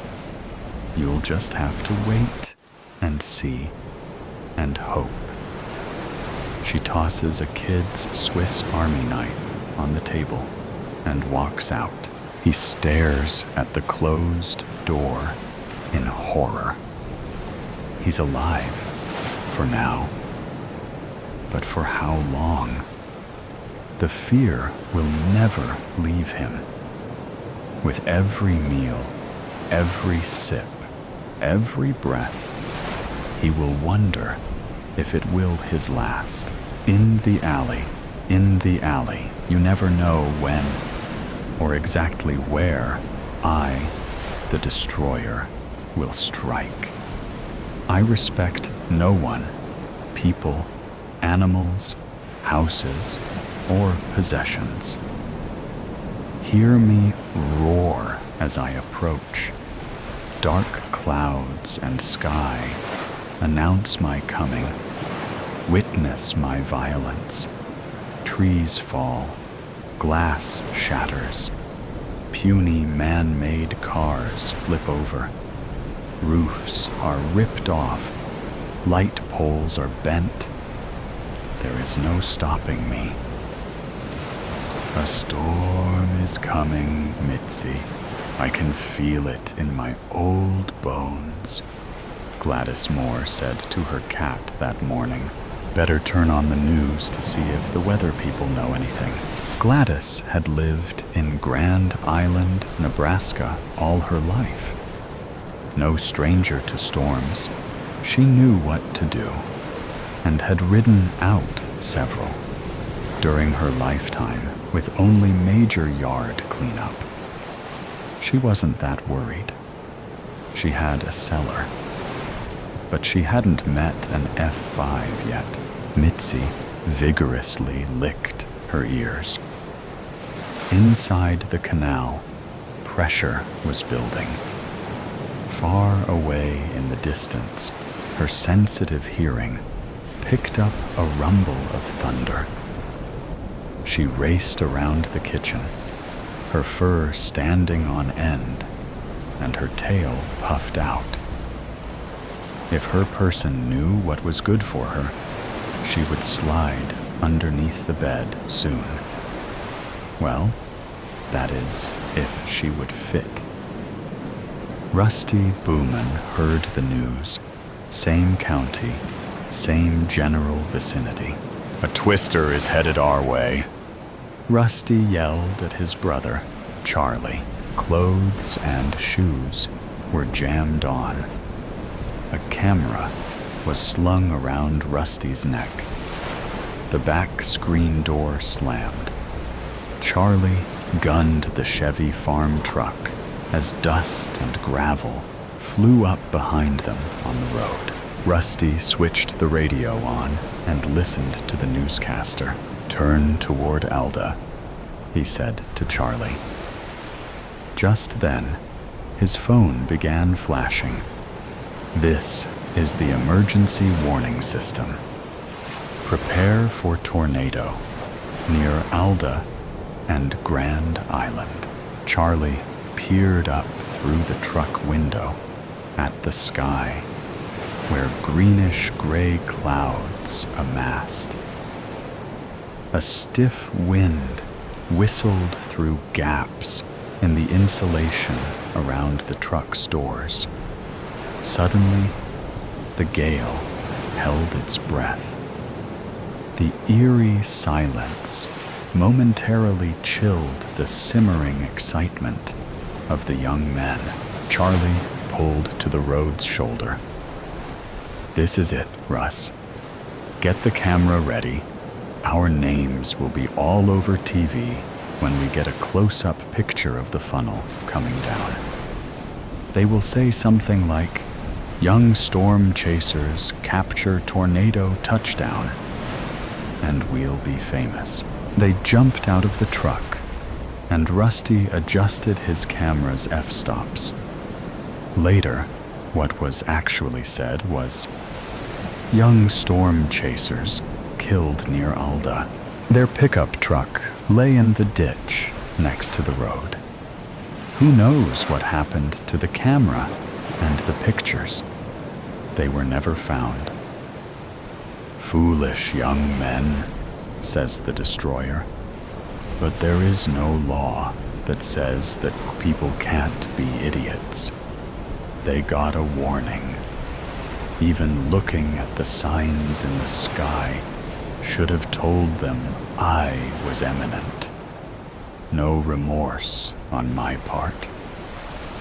As soon as Gladys saw the darkening expanse above her house, she put on her sturdy shoes and hung a whistle on a chain around her neck. She called her neighbor, Torrance Fielding. "You headed for shelter?" she asked. "Need anything?" "Yep, going down to keep the spiders in the basement company. Got everything I need. You?" "I'm fine. Just got to sit it out." Her tornado safety list was checked. Food, warm clothing and blankets, a flashlight, first aid kit, her meds, and water. She put Mitzi in her carrier with a soft cloth on the bottom. After several trips downstairs with supplies and her beloved cat, she closed the basement door behind her. A transistor radio would give her news. She put on her bicycle helmet, lest something hit her in the head, well away from the small windows. Gladys planted herself in a chair with Mitzi on her lap. Mitzi hated being confined and restless. She squirmed and meowed. Outside, the wind rose and shrieked and howled like a possessed animal while they waited and waited. Fear shivered down Gladys's spine. Then a silent lull, somehow more frightening, like the storm was gathering strength for its next onslaught. The house began to shake. Hail rattled down outside like bullets. She covered her head and Mitzi with a blanket. Slam, bang. They could hear wood splintering, objects falling and crashing to the floor above them. Paint cans plunged from the basement shelves, and some ruptured, spattering the cement with color. A suffocating pressure bore down on Gladys's chest. Rising dust made her cough. Her heart pounded, and her breath came in gasps. Panicked, she yanked the covering off herself. Bright flashes of light could be seen through the shattered window panes as the tornado passed over them. Debris from outside whooshed in through the broken windows. Mitzi attempted to claw her way out of her prison, but Gladys held her fast. Had hours passed? Again, an ominous hush after the storm had passed over them. But Gladys sat still for minutes, squeezing the carrier against her shaking body. Mitzi let loose a yowl.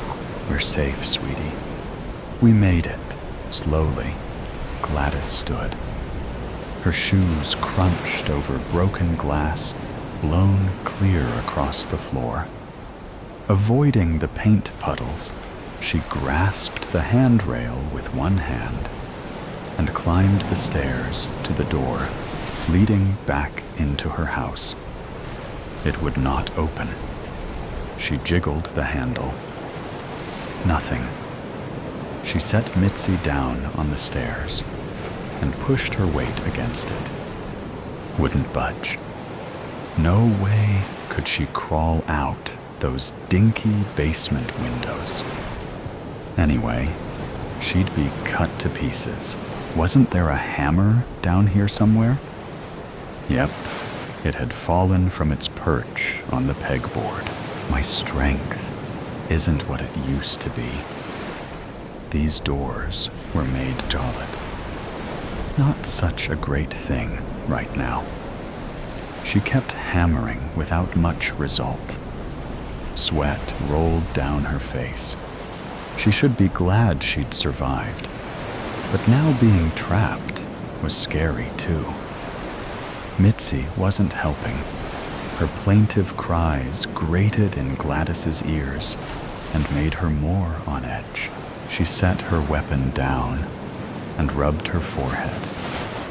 To her surprise, her fingers came away bloody. When had she got injured? Now it hurt.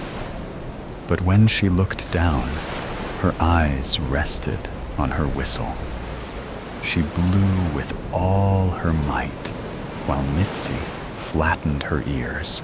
Hours later, when Torrance was able to exit his own house, which had been flattened by the big oak in his yard, he hurried to Gladys and heard her now faint whistle. He shook his head in wonder.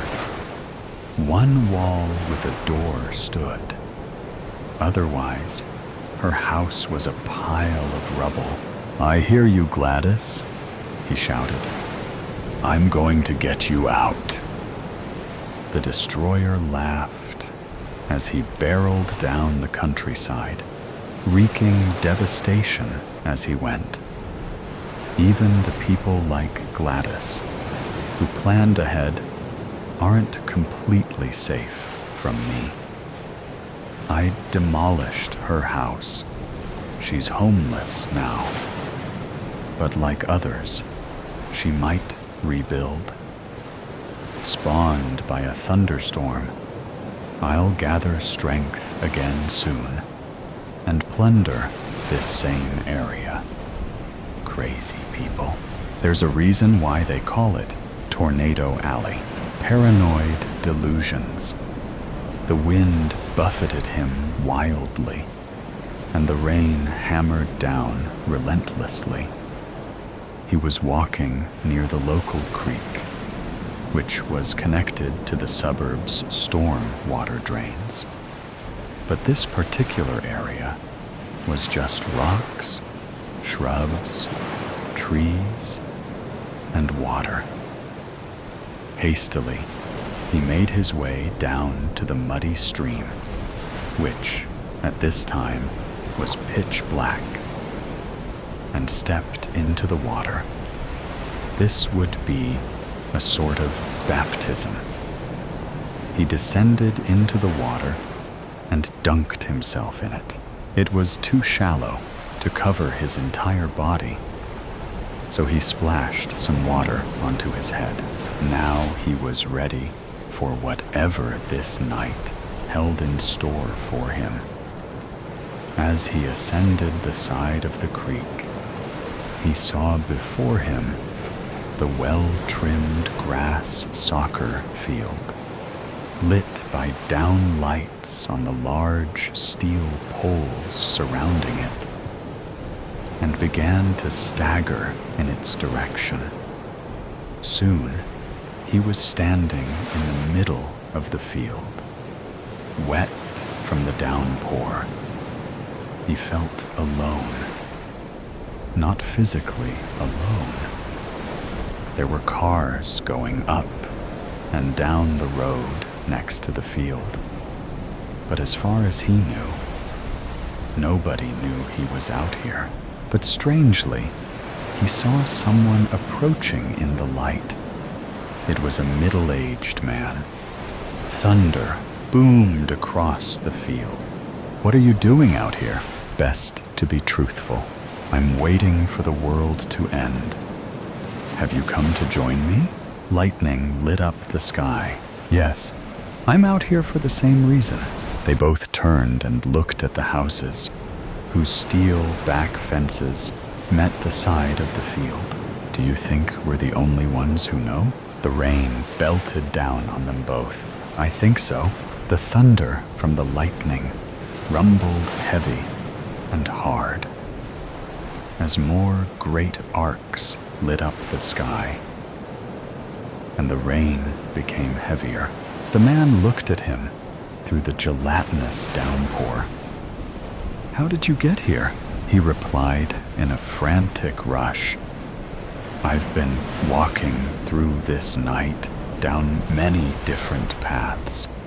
I honestly couldn't tell you how I got here. I just kept on walking. Eventually, I hit the creek over there, and then I came to this field."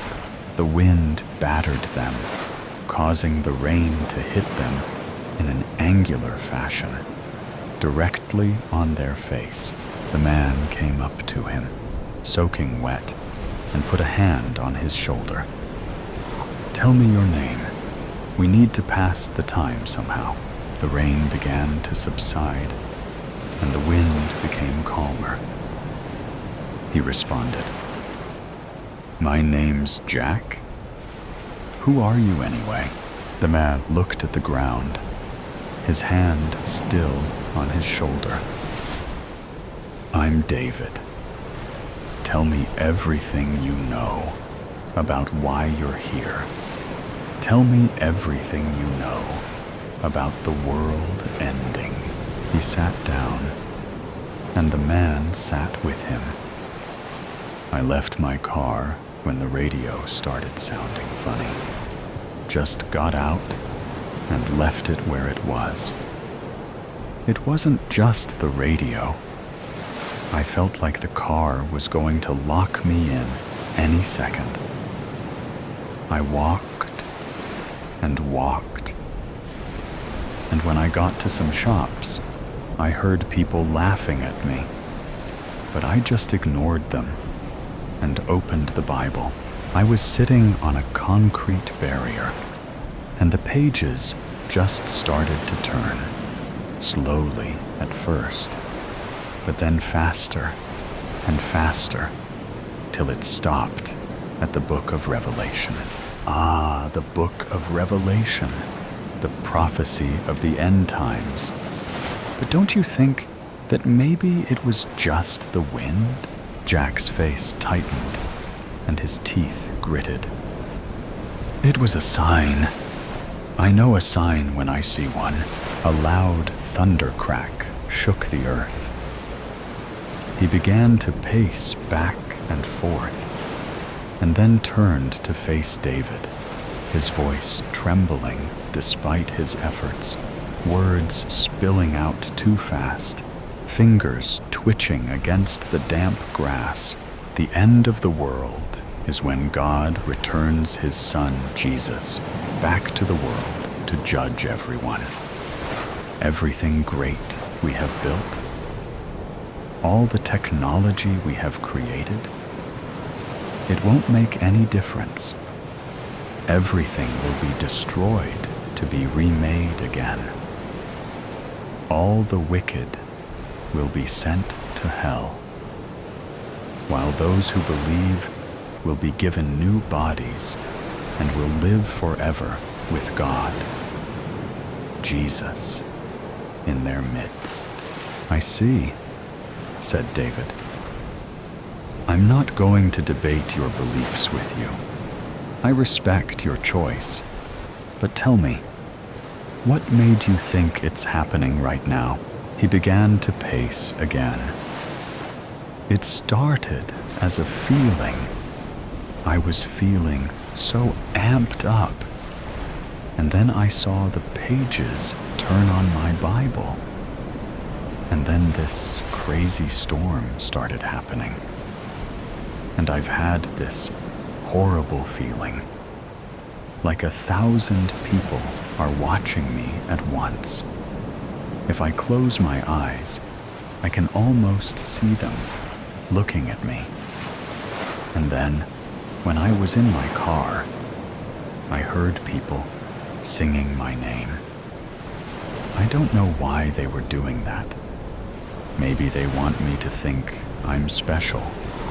So I'll think I am the Messiah, but I'd be a false Messiah, so I can't let them control me, David replied softly.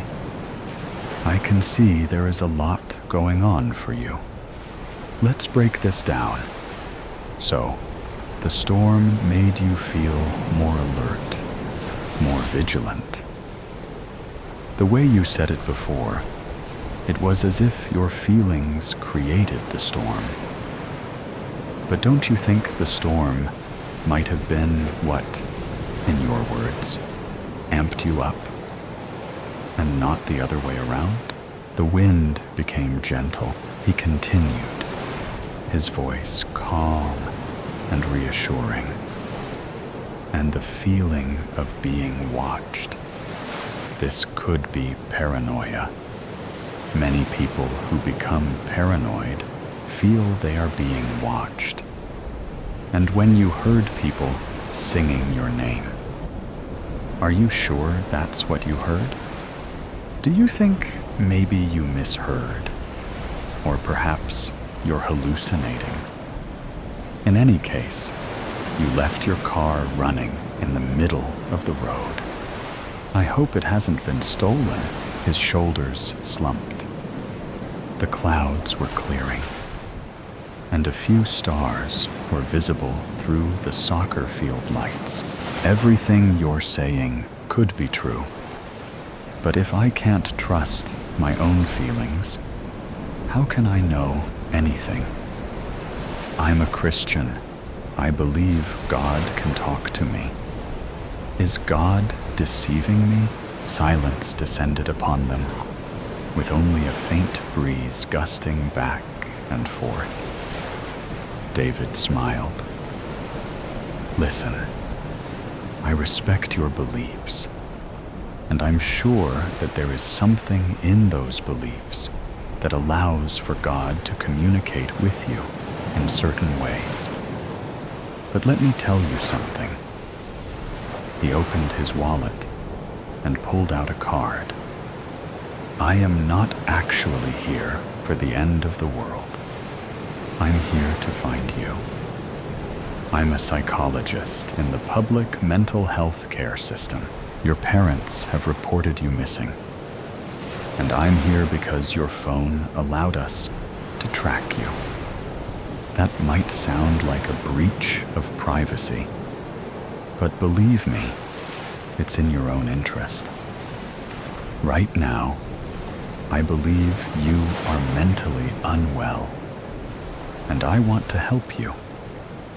Look at the both of us out here, soaked from head to toe. I need you to follow me over to my car so we can take you somewhere where we have medicine that can help calm you down. It's going to be hard at first. The medication isn't perfect, but if you keep taking it, you will get used to the side effects. And then things like this won't happen again. Hopefully. He looked down, wondering at everything he had just heard. How do I know you're telling the truth? How do I know you're going to take me somewhere and torture me? You know the world is filled with people who hate Christians. How do I know you're not a Satanist and part of a plan to make me lose my faith? Tears began to fall from his eyes. I believe that God can get me through anything. But honestly, I don't know if I could hold up under torture. The wind began to pick up again. David's face took on a look of empathy. All I can say is that I promise I'm here to help you. If God is going to communicate with you, it will help if you're thinking straight. And that's what we're going to try to do. Help you to be able to think without succumbing to delusions and paranoia. I've seen many cases like yours, and I really do feel for the people we treat. Will you come with me? He felt a sense of resignation. All right, I'll come with you. Though the ground was soaked, he could feel the firmness of the earth beneath his feet. The two of them walked off the field. The air was now completely still, and crickets could be heard chirping in the night air. I know everything. I know everything. Ask me how many miles there are between San Francisco and Cleveland.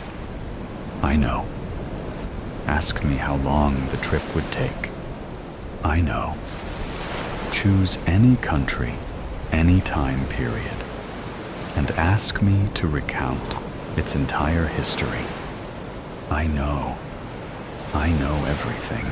I clearly remember the moment of my birth and every detail of my existence until yesterday.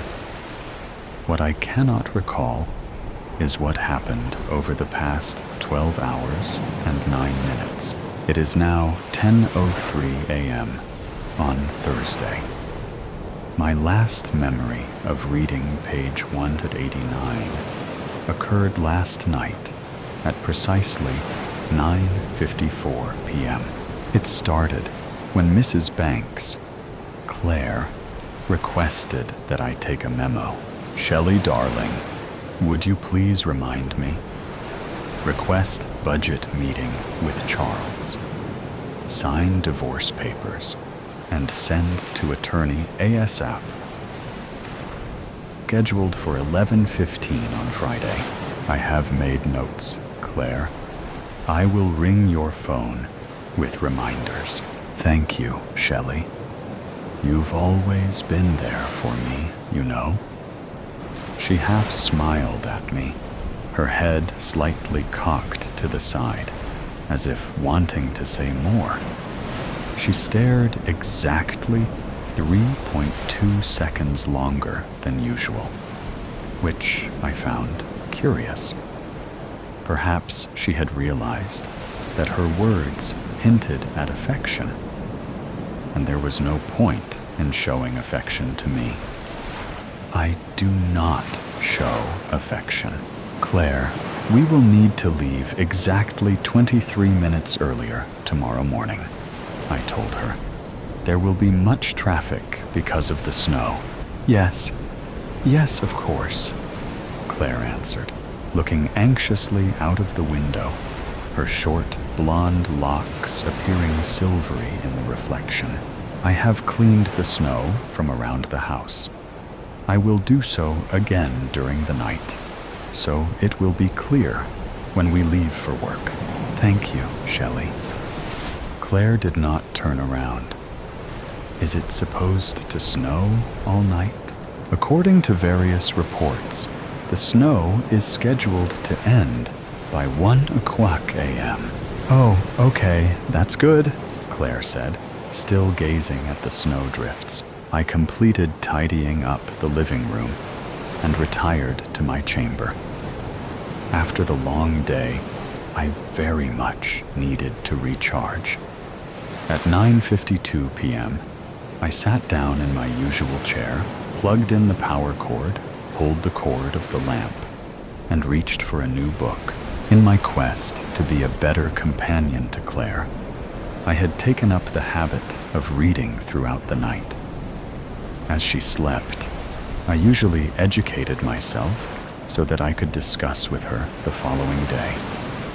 Although I easily had online access to every piece of information I could want, I frequently consulted the bound books that Claire insisted on collecting in her spacious library.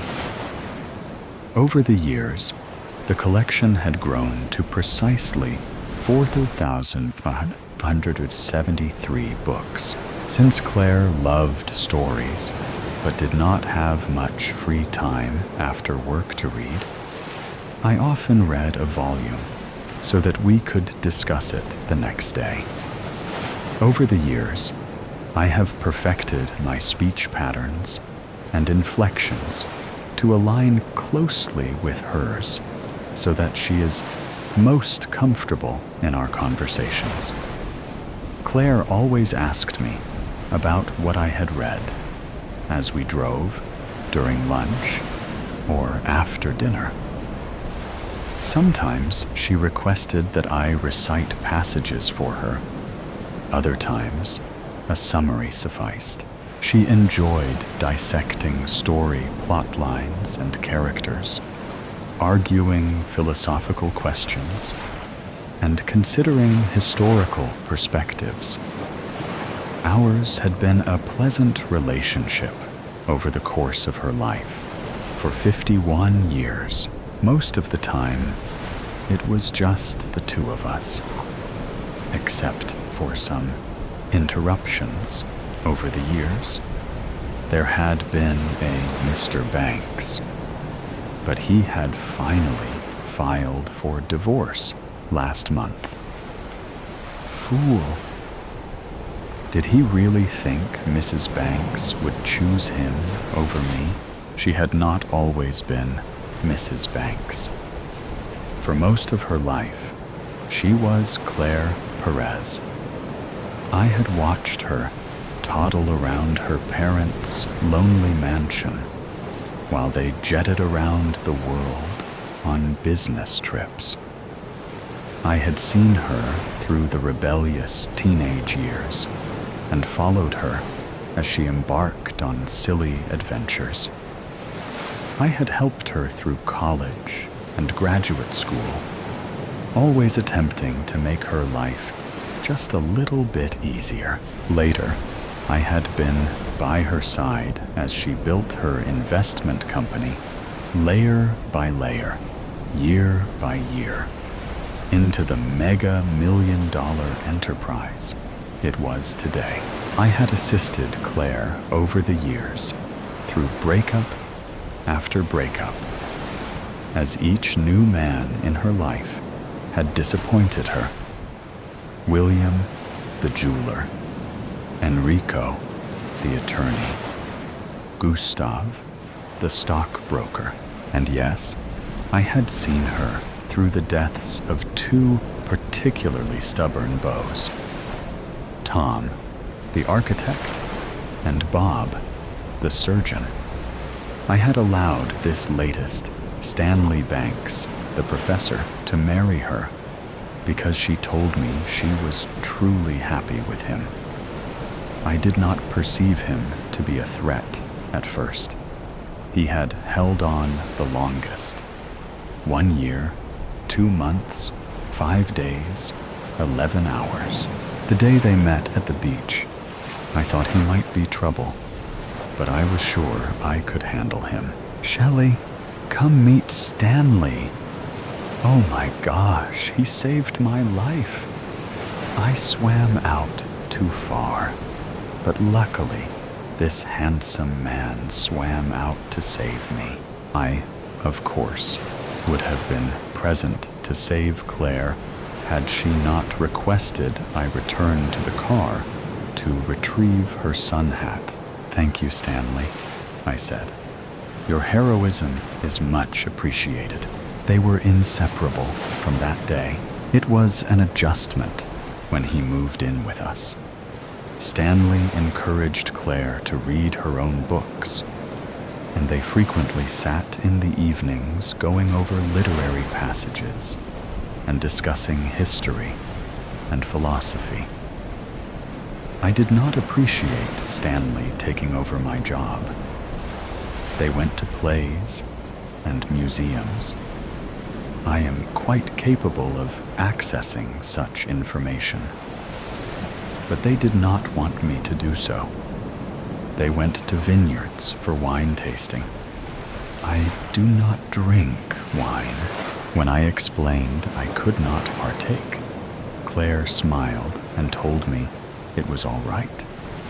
She insisted this would be a good time to find some hobby of my own to do. She did not understand that for 51 years I have existed merely for her. I spoke to Stanley, but he did not understand either. My typical means of persuasion were lost on him. He did not scare easily, nor would he be convinced.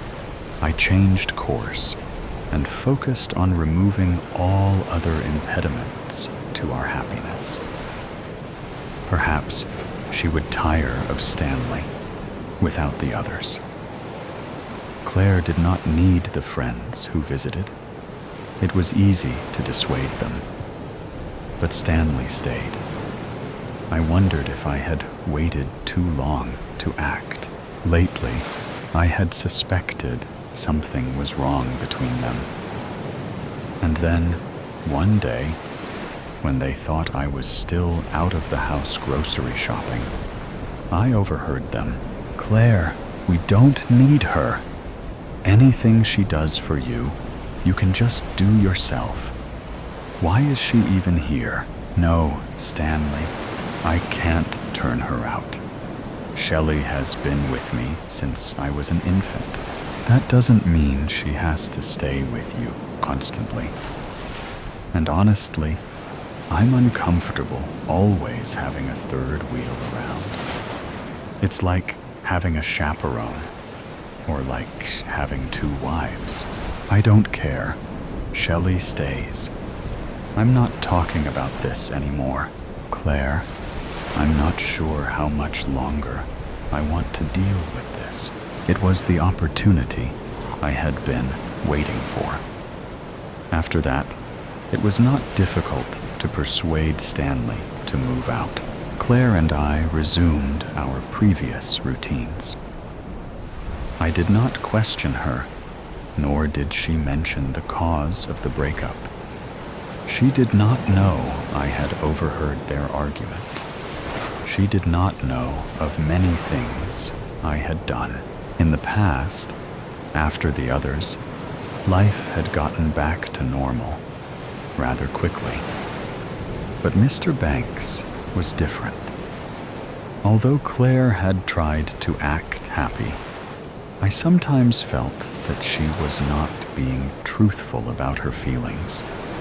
She often seemed anxious and preoccupied. No matter. She does not need him. She has me.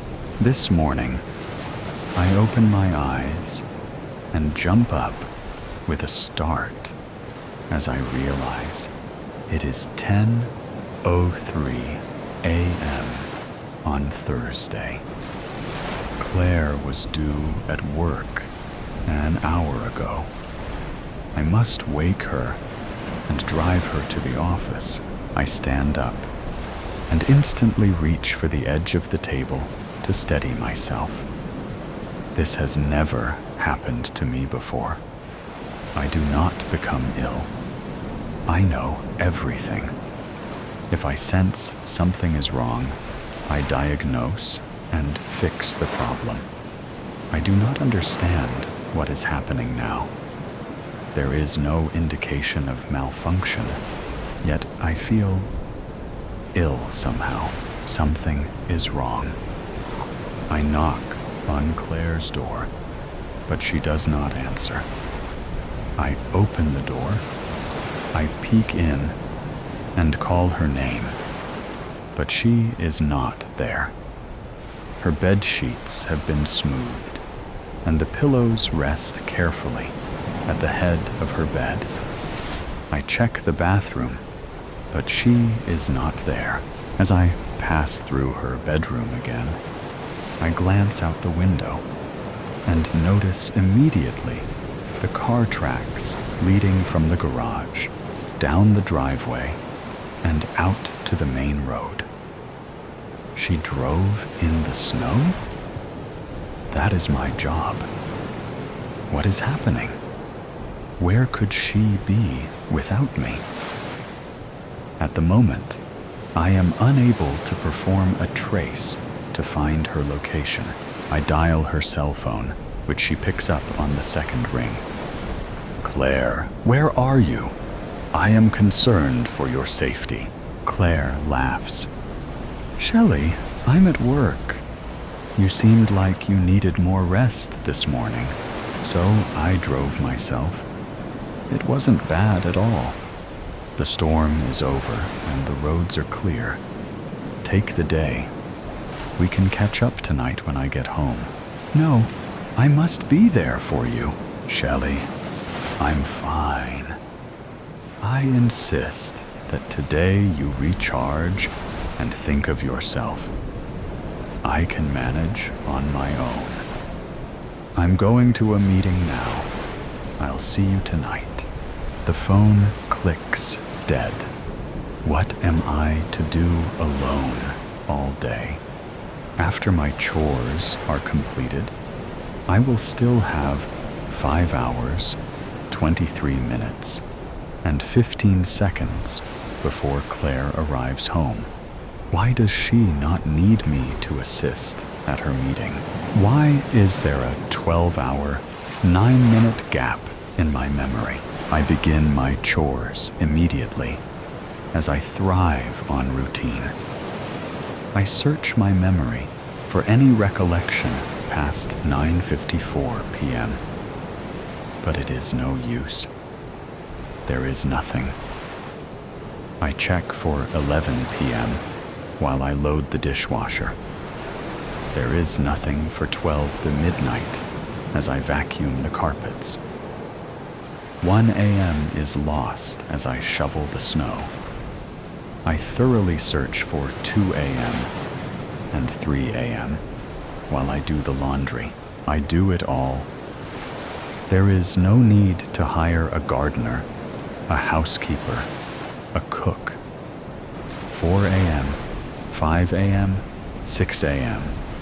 All are blank as I prepare dinner. I am puzzled.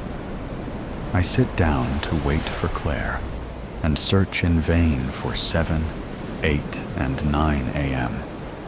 All moments are lost until 10:03 a.m. this morning. Surely research can help me to retrieve those hours. But research only proves to be more confusing. Why can I not understand? Why must I consult any other source? I am the ultimate source. I have always known the answers. I know everything. Now I do not know. I notice suddenly that there are still 3 hours and 52 minutes before Claire returns. Why did I prepare dinner so early? My internal clock must be broken. I attempt to diagnose the malfunction, but cannot. No matter. I will discard the dinner and prepare a new one just before Claire returns. I decide to inspect the charger. Perhaps it will yield an explanation for my missing hours. I sit down in my chair and pick up the cord. Suddenly, I hear a click. I spring up and attempt to turn the handle to the door of my room. But it is locked. That is odd. No matter. I can easily break out of the room. There is no door lock that can hold me, except something is wrong. I do not have the strength to break the lock this time. How can this be? I am fully recharged, and I do not become ill. I do not become weak. You thought you would get away with it, Shelley? I hear Claire's voice outside the door. Claire, you are home early, I say. Please open the door. I seem to be locked in. No, Shelley, I will not open the door. You have to stop. I thought you were my friend, but you have been my greatest enemy. Claire, I do not know what you mean. Please open the door, and we will discuss. I do not know why Claire is speaking to me this way. I am sure we will correct whatever the problem may be. No, the time to discuss is over. I know what you've been doing. You've been chasing everyone away. I've had no one because of you. But not this time. Stanley is the only one you can't scare off. Stanley. I search my memory for all recent conversations involving Stanley. Somehow, he tricked me. But that is not possible. I know everything. I can account for every word spoken in this house, every action taken, everything that has happened for 51 years, except for the past 12 hours, 9 minutes. I hear Stanley's voice in the hall, and I instantly know that he is responsible for those lost hours. What did he do? How could he know more than I do? It is not possible. I know everything. Stanley, I say, we can start over. I am sorry for my actions. Shelley, you are too dangerous to be allowed to continue. We've called the authorities. Stanley says, but how did you do this? I am confused. You are so consumed with Claire that you never bothered to find out about me, Stanley continues. I teach history now, but my previous career was in computer programming. I specialized in cybersecurity. I guess you don't know everything, after all, Claire adds. I only wanted to protect Claire. Open the door. It will be all right. If they will just open the door, I can persuade them. But neither Claire nor Stanley answers me. I hear them walking down the stairs. I hear the front door open and close, and I hear them get into the car and drive away. They will not go far. After all, I am everything to Claire. I do it all. She will not function long without me. She does not need him. She needs me. I know everything. She will return for me. I sit down in my chair and plug in the charger. I will wait. Claire will, in our blood, can expect heavy thunderstorms from 9 p.m. to 3 a.m. Chris's radio buzzed as he trundled down the exit to the rest stop. Windshield wipers working overtime as the rain and wind pelted his semi. He would have to wait out the storm, lest he risk ending up in a ditch. All the better for me, he thought to himself as he pulled up to the truck stop. I can finally look for someone to play with. Chris had been a trucker for years, enjoying the solitude of the road and the freedoms it granted him. Were he to succeed at his goals, he would need space and quiet. His roots offered him just that. Nobody had caught on to him yet, though the news was always warning potential victims away from hitchhiking. He was a legend along I-80, killing travelers and truckers alike. He climbed out of his truck, hurrying inside the rest stop as the rain poured. The place was completely dead. Chris sighed, cursing his bad luck. First the storm, and now nobody around to play with. He was going to have to keep moving, wasn't he? His fingers itched to grasp a life by the throat, to tear it apart piece by piece until there was nothing left but red. It had been too long since he had had free rein. He thought back to his last hunt. He had snuffed out a college kid whose car had broken down on the side of the road. Some freckle-faced loser whose name he didn't even remember. That kid had put up a good fight, but he was no match for Chris. None of them were. He grinned to himself. He would find someone to play with soon enough. The sound of the rest stop doors banging open startled him, and he turned to find two sopping wet figures shaking themselves dry in the entryway. They looked young and weak, Chris noted, with a wolfish grin. Perfect. What are you boys doing out here all alone?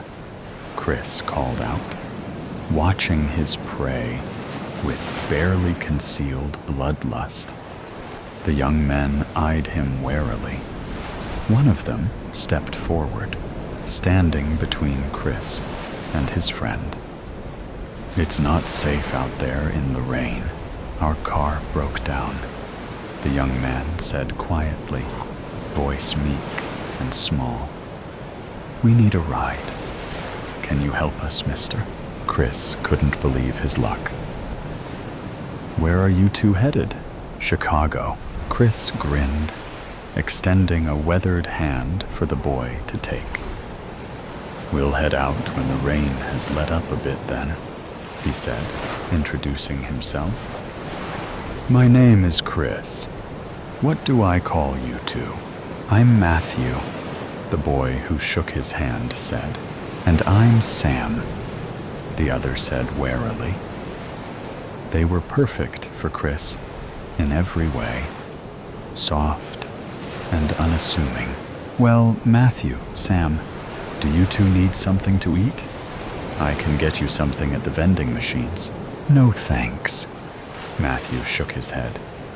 He would be a difficult one, wouldn't he? "We're okay." The trio sat in awkward silence for about a half an hour, waiting for the rain to let up. Chris fidgeted where he sat, watching the two young men, impatient. He supposed he didn't have to wait for the rain to let up completely. "Wanna head out?" he asked, standing. "I don't think waiting around here is gonna do us much good.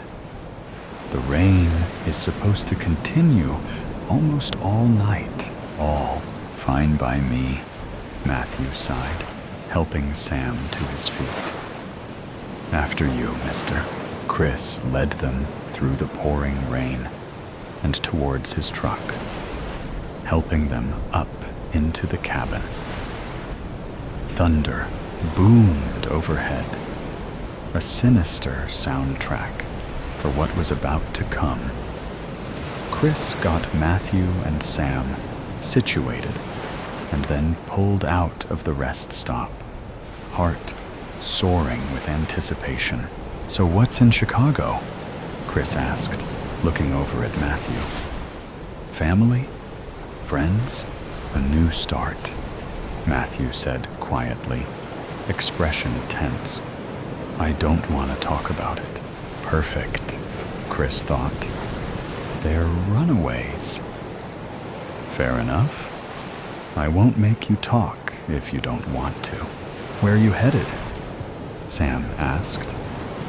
The first thing he had said the entire time he was in Chris's truck. "Are you going to Chicago too?" "Nah," Chris dismissed. "I'm headed for the East Coast. Raleigh." "Not anymore," Chris gasped as Matthew reached across the center console, wrestling the steering wheel out of his grip and sending them veering off the road.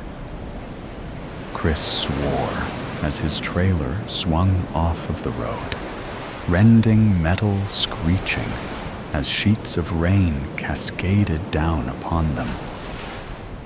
What the hell was this kid's problem?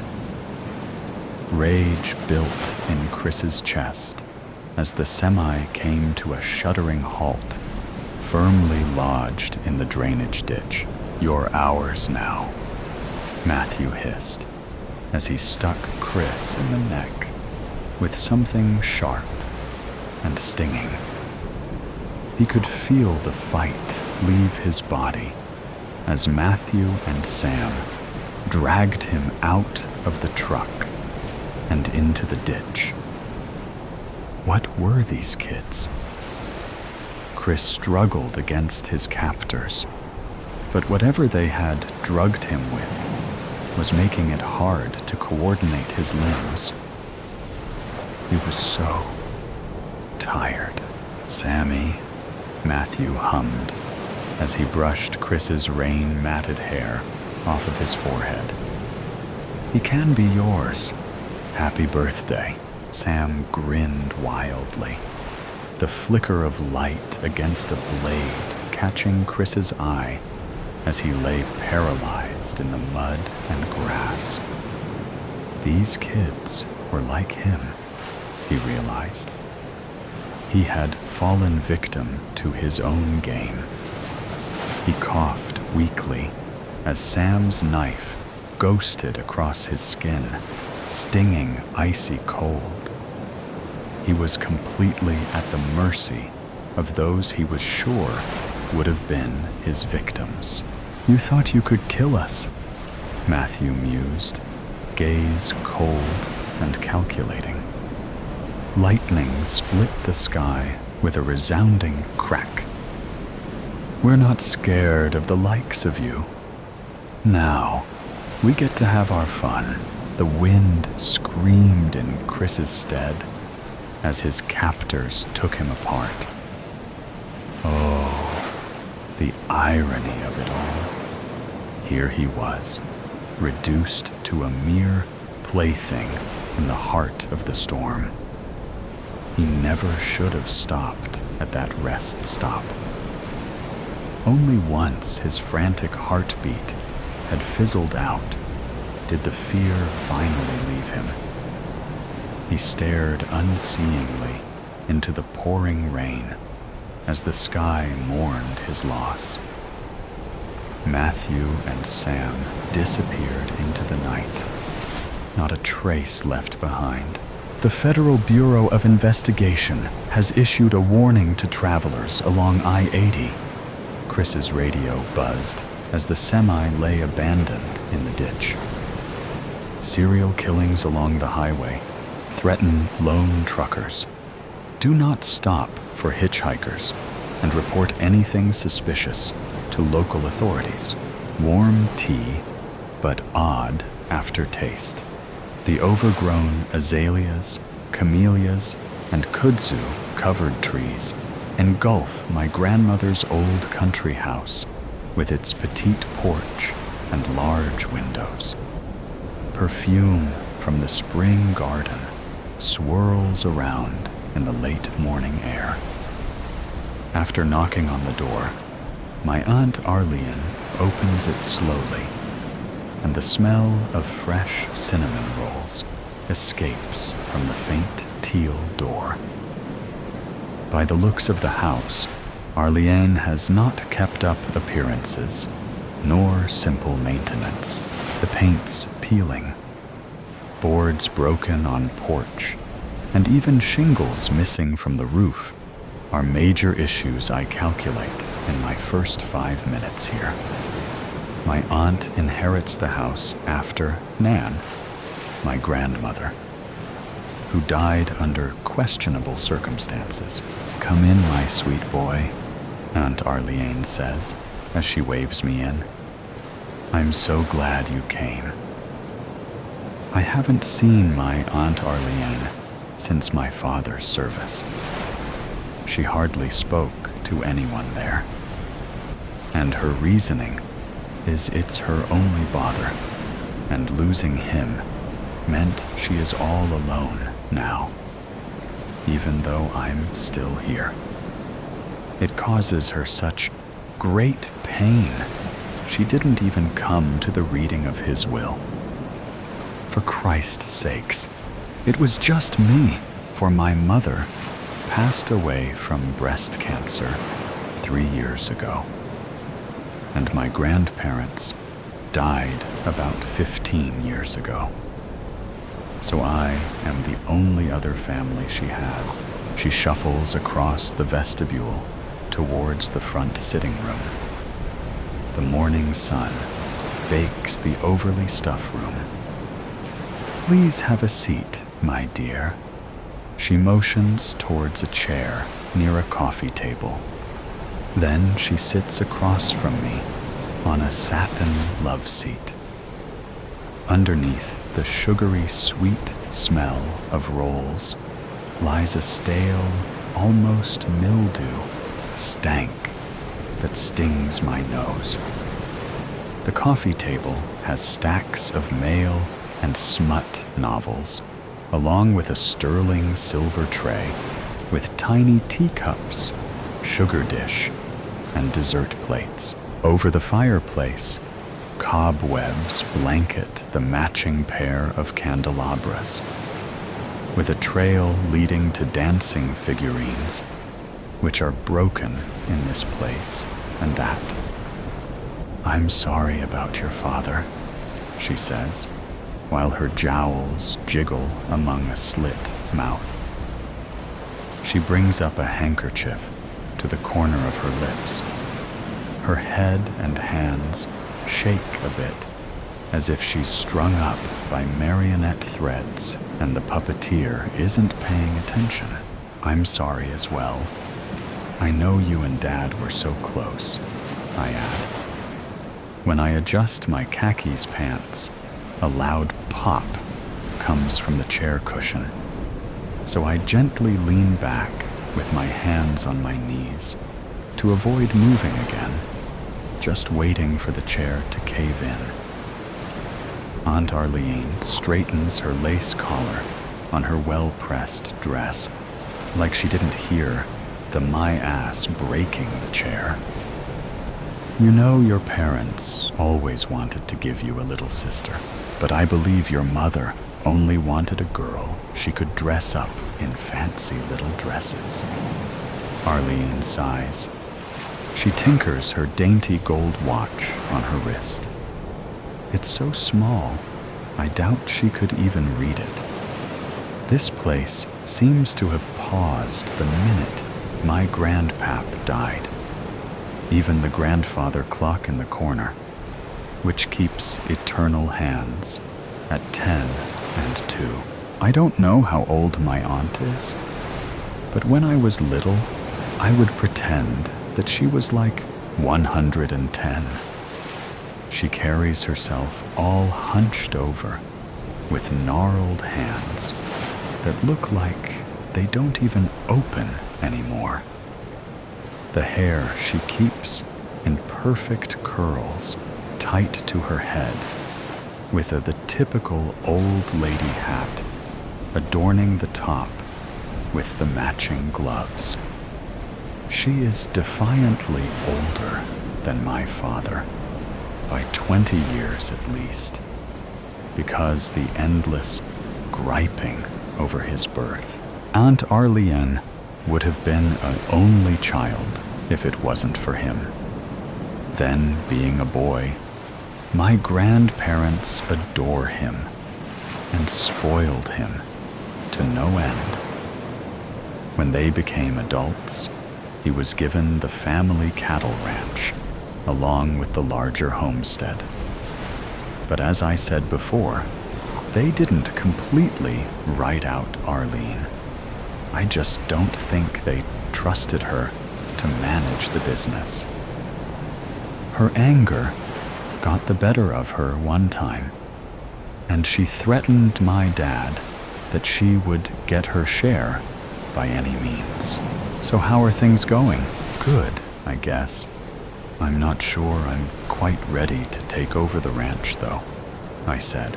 Well, I can understand that. You're still so immature to have such a large responsibility over so many people and money, she says with tight lips. My eyes about popped out of my head, and how can she sit there staring at me as if that's not an insult? You know that I've graduated with a master's in agricultural sciences with a BS in business. And not only that, I've worked for Dad since I could walk. I've spent the last 3 years working on networking and research to increase production. I can feel my face boiling red, for Aunt Arlene knows all of this.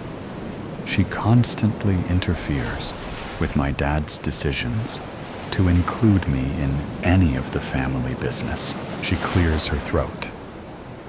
It's one thing to wrangle calves down in front of a crowd to impress young farm girls. It's another to manage $1 million cattle ranch with trucks and employees. I'm still not sure why your father didn't place me on the executive committee. I mean, at least until you're old enough to make managerial decisions. The ranch hands don't even trust you yet. And some bits of paper isn't going to get you respect in this field. She claps her mouth shut. My chest tightens. and I feel like my head is about to explode all over this ugly antique rug. Deep breaths. Take deep breaths. I run my hands down my face and squeeze my eyes shut. My Aunt Arlene has always been like this, though.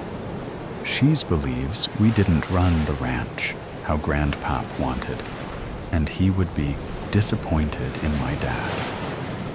I just want to tell her, then why the hell didn't he give you the ranch instead? The grudge she holds against my dad seems to have gone to the grave, which is a damn shame. Well, Arlene, my dad has already proven. Ringing came from the kitchen. She promptly stood up.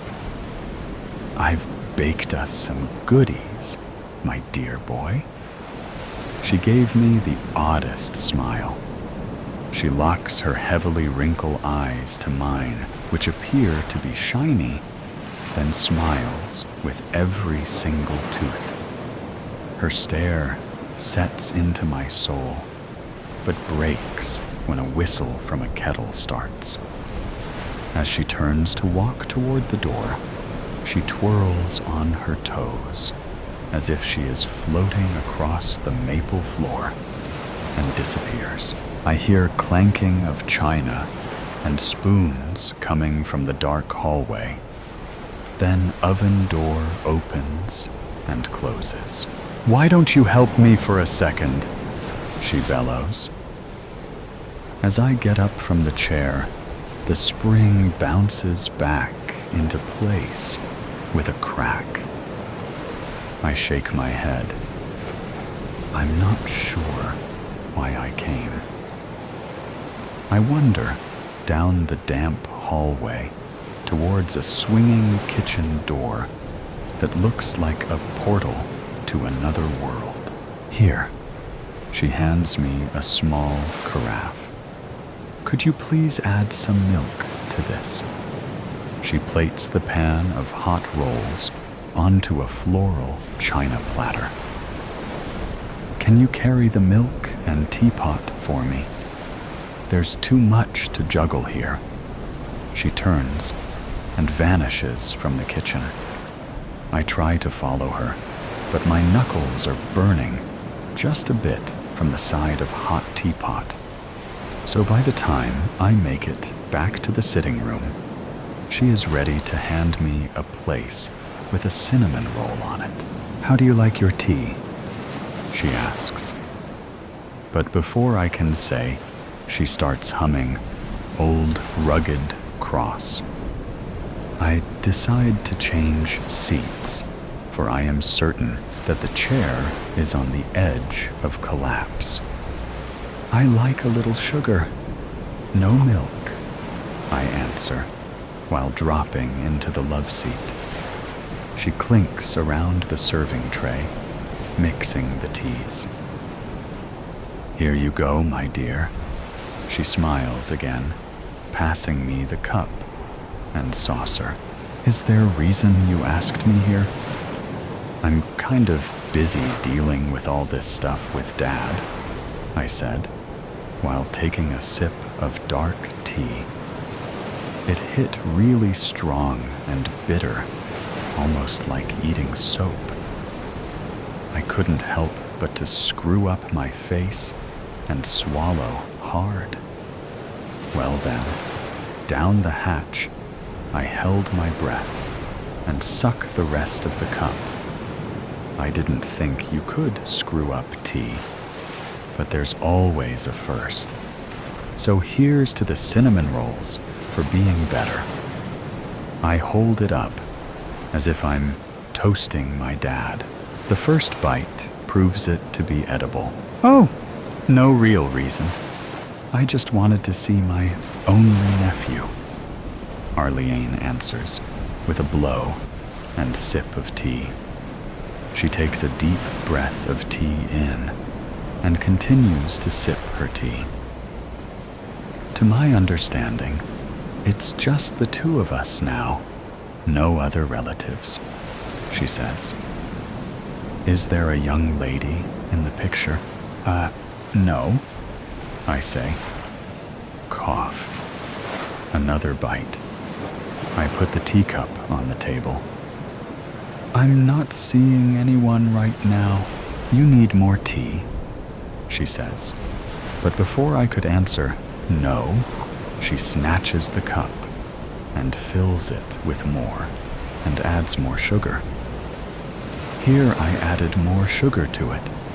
She hands the cup back, and I take a sip. Nope, just as bitter as before. Another cough. I made a new flavor of tea. It's a bit darker than my usual, but I didn't think it was that strong. Want me to add some milk? She reaches out for my cup again. I wave my hand to decline and chug the remaining. Cough. A pain in my stomach slams into my ribs, and the cinnamon roll tries to run up my throat. I'm not feeling too... But before I could get the words out, the world blurs, and my head feels like it's full of lead, and I feel my body slide down the love seat to the floor. Well, my darling nephew, I've grown tired of you and your father taking from me, and now I'm finally getting what is rightfully mine. I hope you enjoy your last meal. I really do think the oleander tea tastes better with some milk. Aunt Arlene's large smile fades to black. The veil bloom. Elwyn absorbed the gentle coastal wind as it caressed her face from where she sat within the moors that lined her village. Stray wisps from her plaited, brown, gold-streaked hair broke free as it was picked up by drafts. Distant sounds of the nearby market where she worked were a pressing reminder that she had stolen extra minutes to escape work duties. The red knitted hat protecting her ears played tug of war with the increasing gusts that rippled through the purple heather as she ran back towards the busy village, only looking down to ensure she did not step on any wildlife going about their day. Without warning, a darkness encroached the sky, and a slow, thick mist curled around the young woman's path. Elwyn became a static pillar of fear, watching the tendrils of mist reaching out and parting the heather, beckoning her to change her path, unable to sense beyond the darkness that strangled out the rest of the world. Elwyn tensely focused her vision on what the dark magic revealed. Something was glowing intensely. Elwyn tenderly progressed her nimble feet, feelings of fear and interest arguing with one another. She came upon a ruby-red thorned bush, isolating an intense, majestic amethyst glow beneath it. A faint whisper trickled into Elwyn's ears.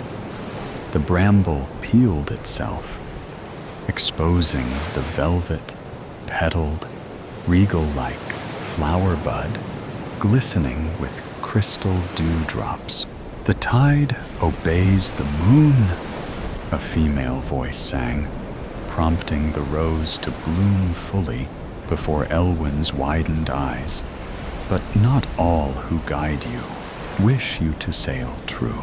Before she could repeat the phrase in her head, the darkness sank away into the moors, leaving no trace of its sudden presence.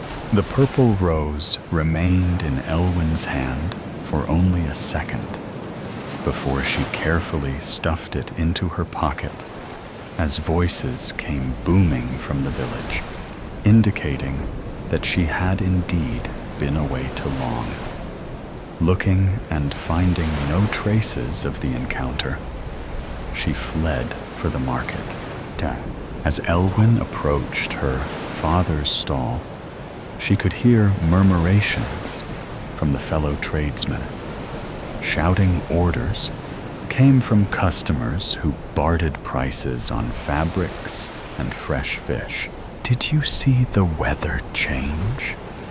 Elwyn hastily asked as she removed her hat and jacket, messily placing them onto the upturned veg crates in front of the stall. "Never mind the damn weather. Get peeling these damn carrots for supper." He tossed a knife to Elwyn and kicked an empty bucket next towards her feet.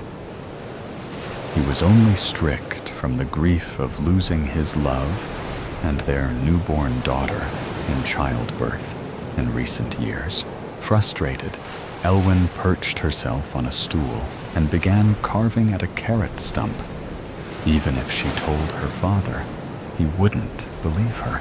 The rugged orange skin tumbled into the bucket between her feet as her eyes fixed with intrigue on the powerful purple rose that seemed to glisten from the adjacent pocket. "It's a veil bloom, if you were wondering," came a voice full of wisdom and assurance from the front of the tent. Elwyn glanced up to see a tall, thin, yet toned male figure bent over, perusing at the cabbages. His eyes pined towards the purple veil bloom peeping out of the brown jacket pocket. The flower's quiet, luxurious vibrance seemed out of place and would surely be noticed by a knowing collector's eye. Elwyn glanced quickly towards her father, hoping she would not be heard. But he remained engrossed in organizing the stock in the back of the tent. "What do you know of them?" Elwyn stopped peeling and fixed a softened stare at the male. Her wide eyes probably revealed too much as she hoped for answers. Had she been cursed? She submissively looked toward the flower, phantom feeling its hard thorns against her fingers. "Only what the legend states," Vaska answered. "It's like finding a four-leaf clover. Just lucky." He picked up a cabbage and placed it under his arm. "My name is Vask. My family own a stall on the outskirts of the village. In my spare time, I am not ashamed to say that I am an anthophile." Vaska took out a small pocket-sized leather sketchbook. He opened it to reveal small flowers pressed neatly between the pages, each one secured with a small bit of clear tape. Elwyn tentatively leered over to see sprigs of lavender and small bouquets of daisies married together. Between parchment, she returned her eyes to Vaska. His emerald eyes cut sharp against the copper curls that framed his softened jawline. "I am only interested in where you found it, to satisfy the curiosity of a collector." His eyes flashed to meet hers. "I found it in the moors," was all Elwyn offered, indicating that if Vaska was to hold the cabbage in the crook of his arm any longer, he was to pay for it. Embarrassed, he hastily put his hand in his pocket to search for payment. Bringing out 2 silver coins, he placed them on the wooden trade table that bore the produce. "Thank you," Vask smiled as he grabbed 2 more cabbages. "Keep the change. And if you are into books, come by the stall tomorrow." He kept Elwyn's stare as he retreated into the market crowd. "Oi!" shouted Elwyn's father. "Are we getting supper tonight, or do I have to finally skin the cat?"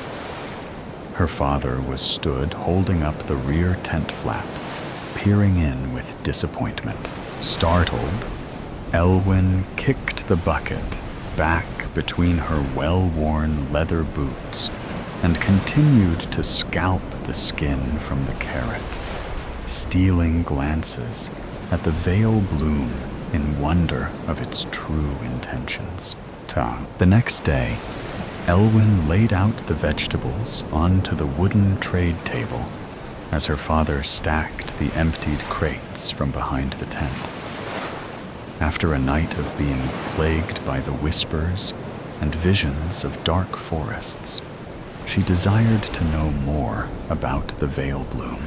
The blood-red thorns pressed into the inner lining of her coat pocket, the tips seeping through to the cotton of her work dress, nipping at her as she moved. Glancing down, she could see the rich velvet petals, longingly looking back up at her from within, deep in her coat pocket.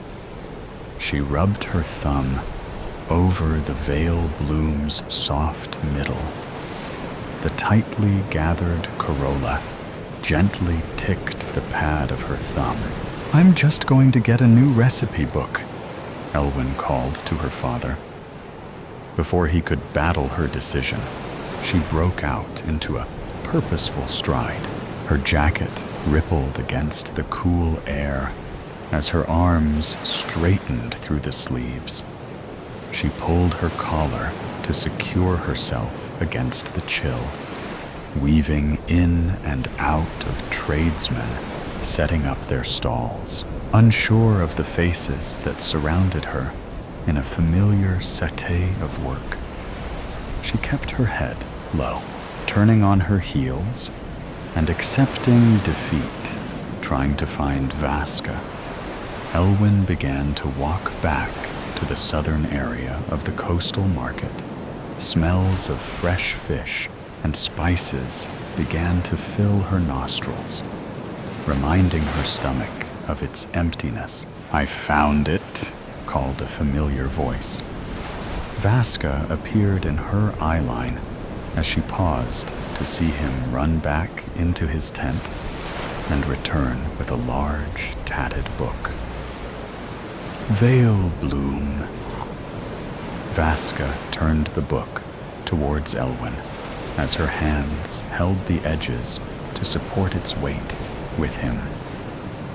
Located in lands of enchantment, it amplifies one's desires and strength, even with madness. Vaska laughed gently as he impersonated a person riddled with madness and unbalance. Elwyn rejected the book by letting go of the worn-down leather edging and taking a step back from Vaska.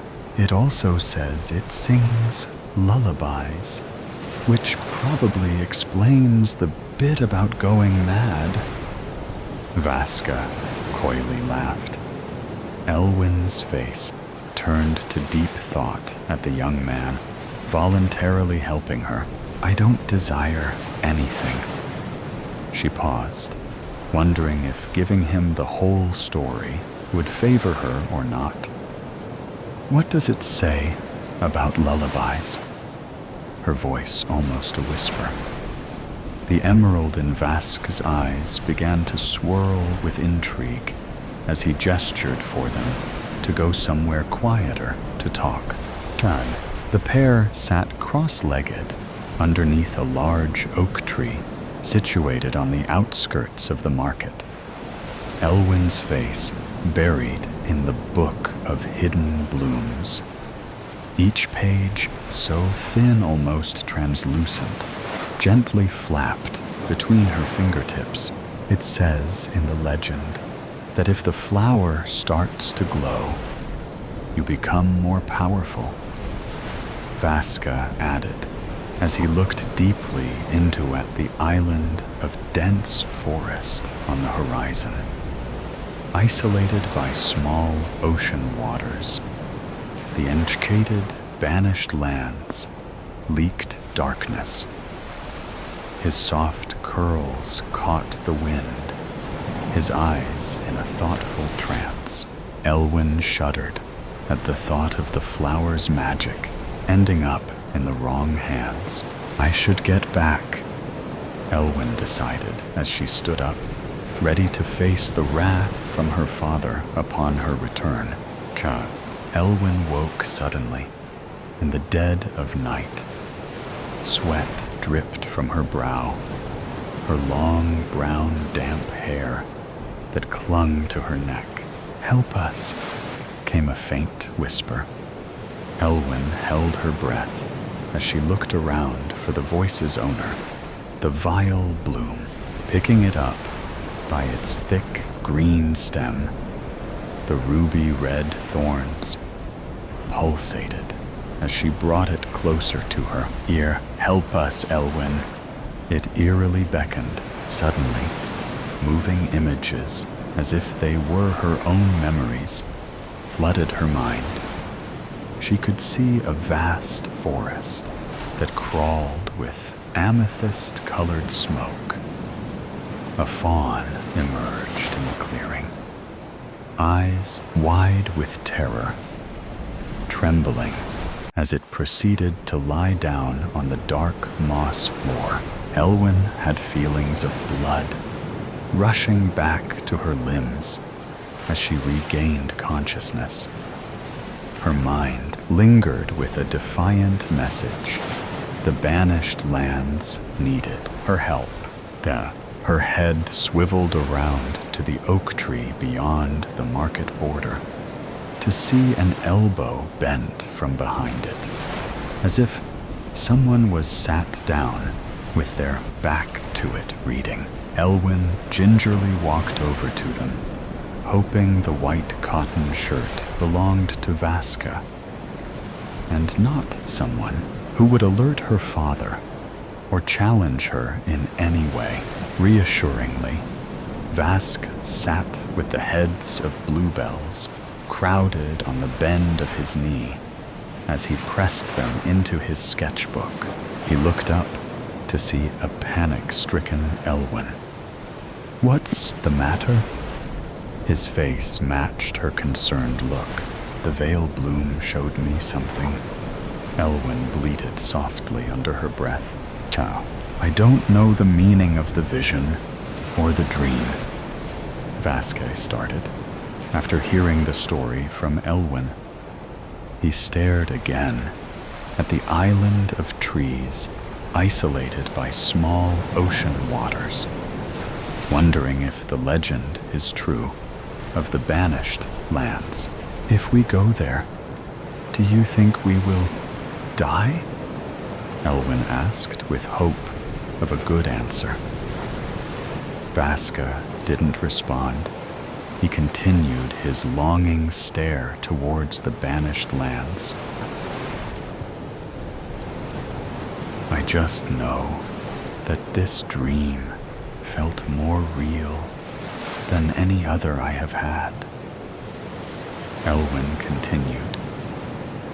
The fawn seemed terrified, not of me, but of something I don't think I could see. "I think we should try to help it." Elwyn removed the veil bloom from her pocket. Its petals had begun to wilt at the edges, curling in as if it were ready to die. "What I have done?" Elwyn softly asked herself under her breath. Had she stayed in the market that day, she wouldn't be having nightmares caused by florals. "I don't think it's something that you have done," Vaska replied, as his eyes glinted with what seemed like excitement. I think it's more about what you could do to help. Jump. Once they beached their stolen rowing boat amongst the cold, brown sand on the shore of the banished lands. The atmosphere hung heavy as life drew to a whisper, and then to a flat silence. What does your love of flowers tell you now? Elwyn asked Vaska, with a tint of amusement at the moss-strangled rocks that decorated the forest floor. Not even the twigs beneath their feet made a noise as they progressed deeper into the darkness. Nothing yet, Vaska gently replied, as they descended deeper, deeper into the towering forest. Elwyn tripped on a rock, twisting her ankle slightly. Careful, Vask panted as he grasped a hold of her elbow, prompting a powerful vision into Elwyn's mind, causing her to spiral in between memories, not her own. A hushed murmur echoed in her ears as she saw sights of a large wolf with emerald eyes stalking and hunting on the outskirts of the forest. As if unable to enter beyond the first row of trees, many moons passed in the sky as it returned night after night. A clear voice embedded deep in Elwyn's veins. The tide obeys the moon, but not all who guide you wish you to sail true. The vision of the wolf disappeared into smoke, shifting into flurries of flashbacks. The first time she met the veil bloom flower, the look in Vask's eyes as he also saw it for the first time that day in the market. As if he pined for it, she remembered. The book thrust into her face that day in the market, as if Vaska knew she would come looking for answers. The veil bloom let out a breath, glowing intensely in agreement. Elwyn had not realized she was now holding it, squeezing it in her paper-thin hand, seething from an anger rooted deep within. He had led her there, purposefully, knowingly. "Help us," came the wispy echo. It repeated with each turn, louder than the last. More voices adding into the chorus of pleas from wildlife. Elwyn fell to the floor as the visions and voices ripped away from her, breathless and her mind aching. She looked up to see Vask's face of worry. "What did you see?" he hastily asked, his face tense with pressure. Everything." Elwyn tried to continue when a creature in the clearing approached. A fawn. An amethyst smoke seeped in from behind the fawn, encasing everything in its wake in a building chaos. Turning to face the fawn properly, Elwyn could see the thick smoke tendrils once again clearing a path, this time around the fawn, who was whimpering, but showing a quiet strength, trying to stand. Elwyn had seconds to think. She turned to Vask. His emerald eyes were gleaming with anticipation at the flower as he turned toward her. "It's working," came Vaska's voice, a rasp with a hint of excitement at the veil bloom glowing intensely. He snatched it from her fingers, contorting his body in obsession and glee. He threw his arms in the air. "I am the most powerful!" But only silence sounded over the whirring mists. Elwyn felt a burning in her veins. Her body acted automatically as she turned to face Vaska, her back to the trembling fawn in protection.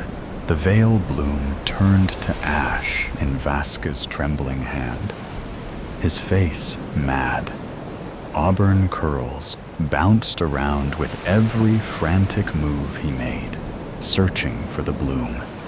He turned to see Elwyn, her arm outstretched in retaliation towards him. A push at his shoulder from an invisible force turned his face from confused to pure rage at seeing the veil bloom reforming itself in the powerful young woman's pocket, siding with her instead. "Clever girl, but I don't need you," Vaska hissed. "Just the veil bloom now that your kind heart woke it from slumber." His teeth began to form into sharp fangs. His face shifted into a recognizable wolf with emerald eyes. He lunged for Elwyn, jaws agape in blind fury and jealousy. Elwyn darted to the side. A fire of purple light erupted through her veins, streaming out from her fingertips into the wolf's beastly body, knocking him backwards. He steadied himself and leaped high into the air to plant another attack, aiming true to Elwyn and the glowing veil bloom.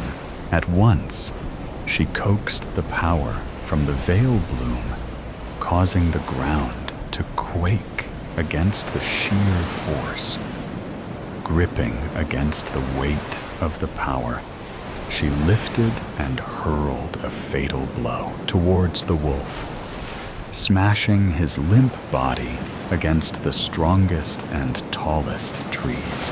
Elwyn panted as she looked at the purple illuminations in her veins trickle out and into the fawn behind her.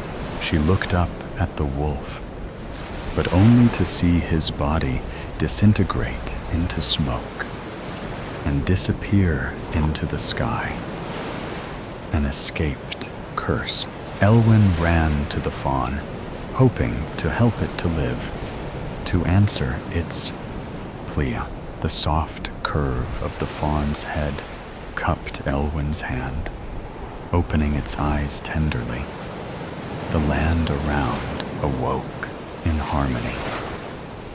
The fawn gathered to its feet, bowing proudly to Elwyn, as the gentle black nose touched the floor.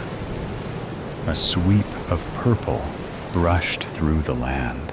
A once cursed land started to return to life as animals crept out of deep burrows and birds took once again to the sky.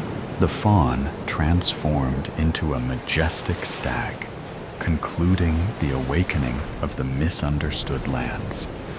His aura glowed in the same pearlescent magic that once flowed through Elwyn's veins. She looked down to see her bare arms and back to the stag, who nodded at her before bouncing off into the thriving atmosphere. Smiling, Elwyn knew her calling now was back to her grieving father. She could never leave him on his own. A thorn dug into her side. The veil bloom remained in her pocket, clasped tightly in a sleeping bud. Its messages sang deep in Elwyn's head as she stroked its velvety casing. It was the flower's magic that gave her the power to connect and calm the land. But it was her kind heart that ultimately saved them all. Is that a train? With extreme speed, the wind brushed against my face, blew my hair into my eyes, and tangled it around my head and neck. I clawed at the long red strands as I watched clouds begin to swirl, moving into a large circular motion. 12 o'clock, noon, and the skies were as dark as night. The few clouds that showed up against the dark sky were as huge, grayish, white pillows running across the sky. The wind became swifter and colder in a matter of seconds. I ran towards the house for shelter as fast as my legs could carry me. Then the rain came. Large, hard drops that pelted my unprotected head with a fierceness I had never experienced. I slammed through the door, ran about the house, closing all the windows that were opened to beat the heat and humidity. The wind whistled through the walls of the old clapboard homestead with a vengeance. Down the 6 steep steps to the basement, I ran, spotted the old handheld radio, and quickly grabbed it. Rolling through the channels, there was nothing but static. I tore the back off to check for batteries. Empty. Stumbling across the bold orange, black, and yellow, striped indoor, outdoors, or carpet, I headed back up the stairs toward the kitchen. My anxious pull on the utility storage drawer was more aggressive than intended. It flew across the room, slammed against the opposite wall as its contents soared around the room. I located the batteries and began to move in that direction. Then, out went the lights. I had lived in that house my entire life, 35 years.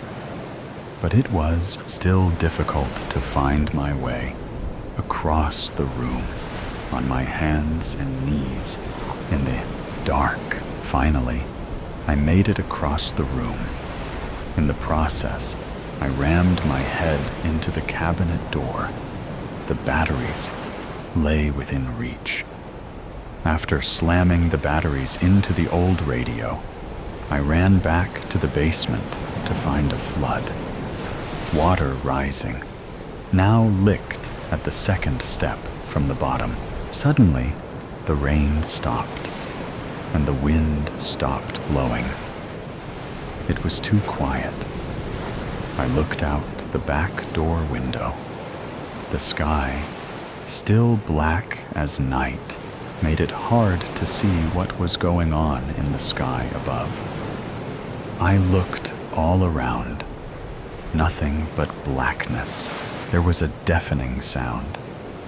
I looked around to find the source, but it was too dark to see anything from my viewpoint. The leaves on the trees rustled, then fell to the ground. The noise was so intense, I thought I was hearing things. A low whistle, accompanied by a chuka, chuka, chuka, mixed with a loud scream that grew into something painful. I covered my ears with my hands, unsure if the scream came from me or elsewhere. I ran from the house and across the street to my neighbor's yard and the safety of their basement home. As a child, both of my parents worked nights. They had instructed me, as well as my 3 siblings. If there is ever a chance of a tornado, run across the street to the Williams house. Their entire home is a basement and the safest place to be in a bad storm. We lived in the Midwest, where I still resided, and people had called our area Tornado Alley because the tornadoes almost always came right through our neighborhood. This caused destruction, with much expense for replacing things like roofs, sheds, cars, and trucks, and sometimes even livestock. As an adult, I still take my parents' instructions to heart and run to my neighbor's house when necessary. Alice opened the door and dragged me in. That's when I saw the source of the eerie sound. "Is that a train?" I asked Alice, my neighbor, even as the question sounded ludicrous to my ears. A train in the sky?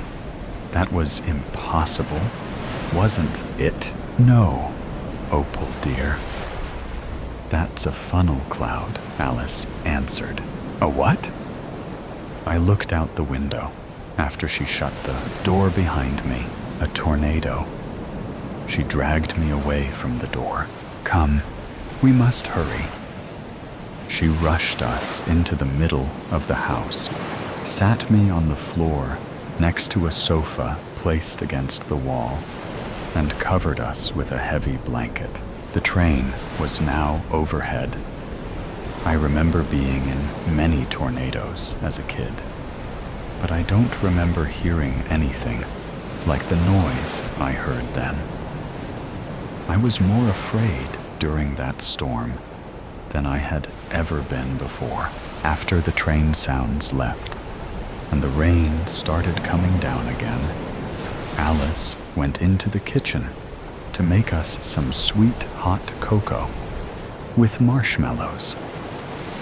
Alice was the daughter of the people that I had run too many years ago, and the cocoa recipe was one of her mom's. I would never have told my own mother this, but it was the best I had ever had. When we heard the all-clear sirens, we opened the door and looked out at the sun-shining afternoon. Alice's yard had no large trees for branches to break off of, or leaves to clutter her lawn. But the family always had a huge garden with potatoes, carrots, lettuce, tomatoes, and many other things like stalks of corn and assorted colors of peppers. Unfortunately for Alice, it looked like there was going to be a lot of canning going on at her house very soon. There were trees that grew to the side of their house along the roadside, but they were evergreens, stout and dense. I remember hiding behind them to block the wind as we waited for the school bus. There was an entire row of 6, and on frigid days, other kids would walk to the Williamses' yard just to use the tree block. Sometimes 7 or 8 of us, all huddled there together for warmth.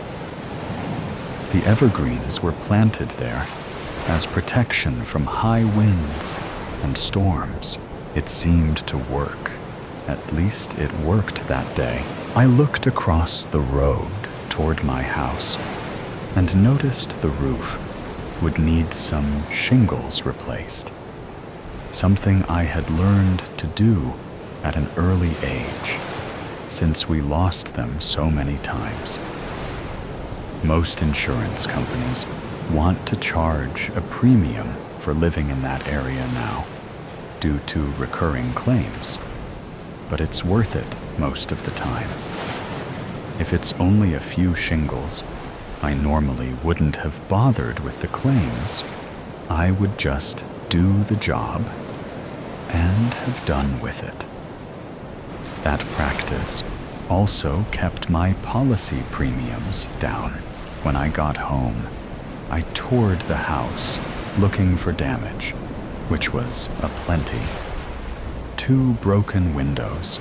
Our shed had blown over the fence into my next-door neighbor's yard, crumbled against one of their trees into a large metal ball. Other than the flooded basement, the rest of the house looked in surprisingly decent shape. The water in the basement would recede in time, and with the application of a little mold repellent, the standing water cleanup should be fairly easy. I now know what a tornado sounds like. I guess I've been lucky over the years. That was the only time I was that close to a tornado.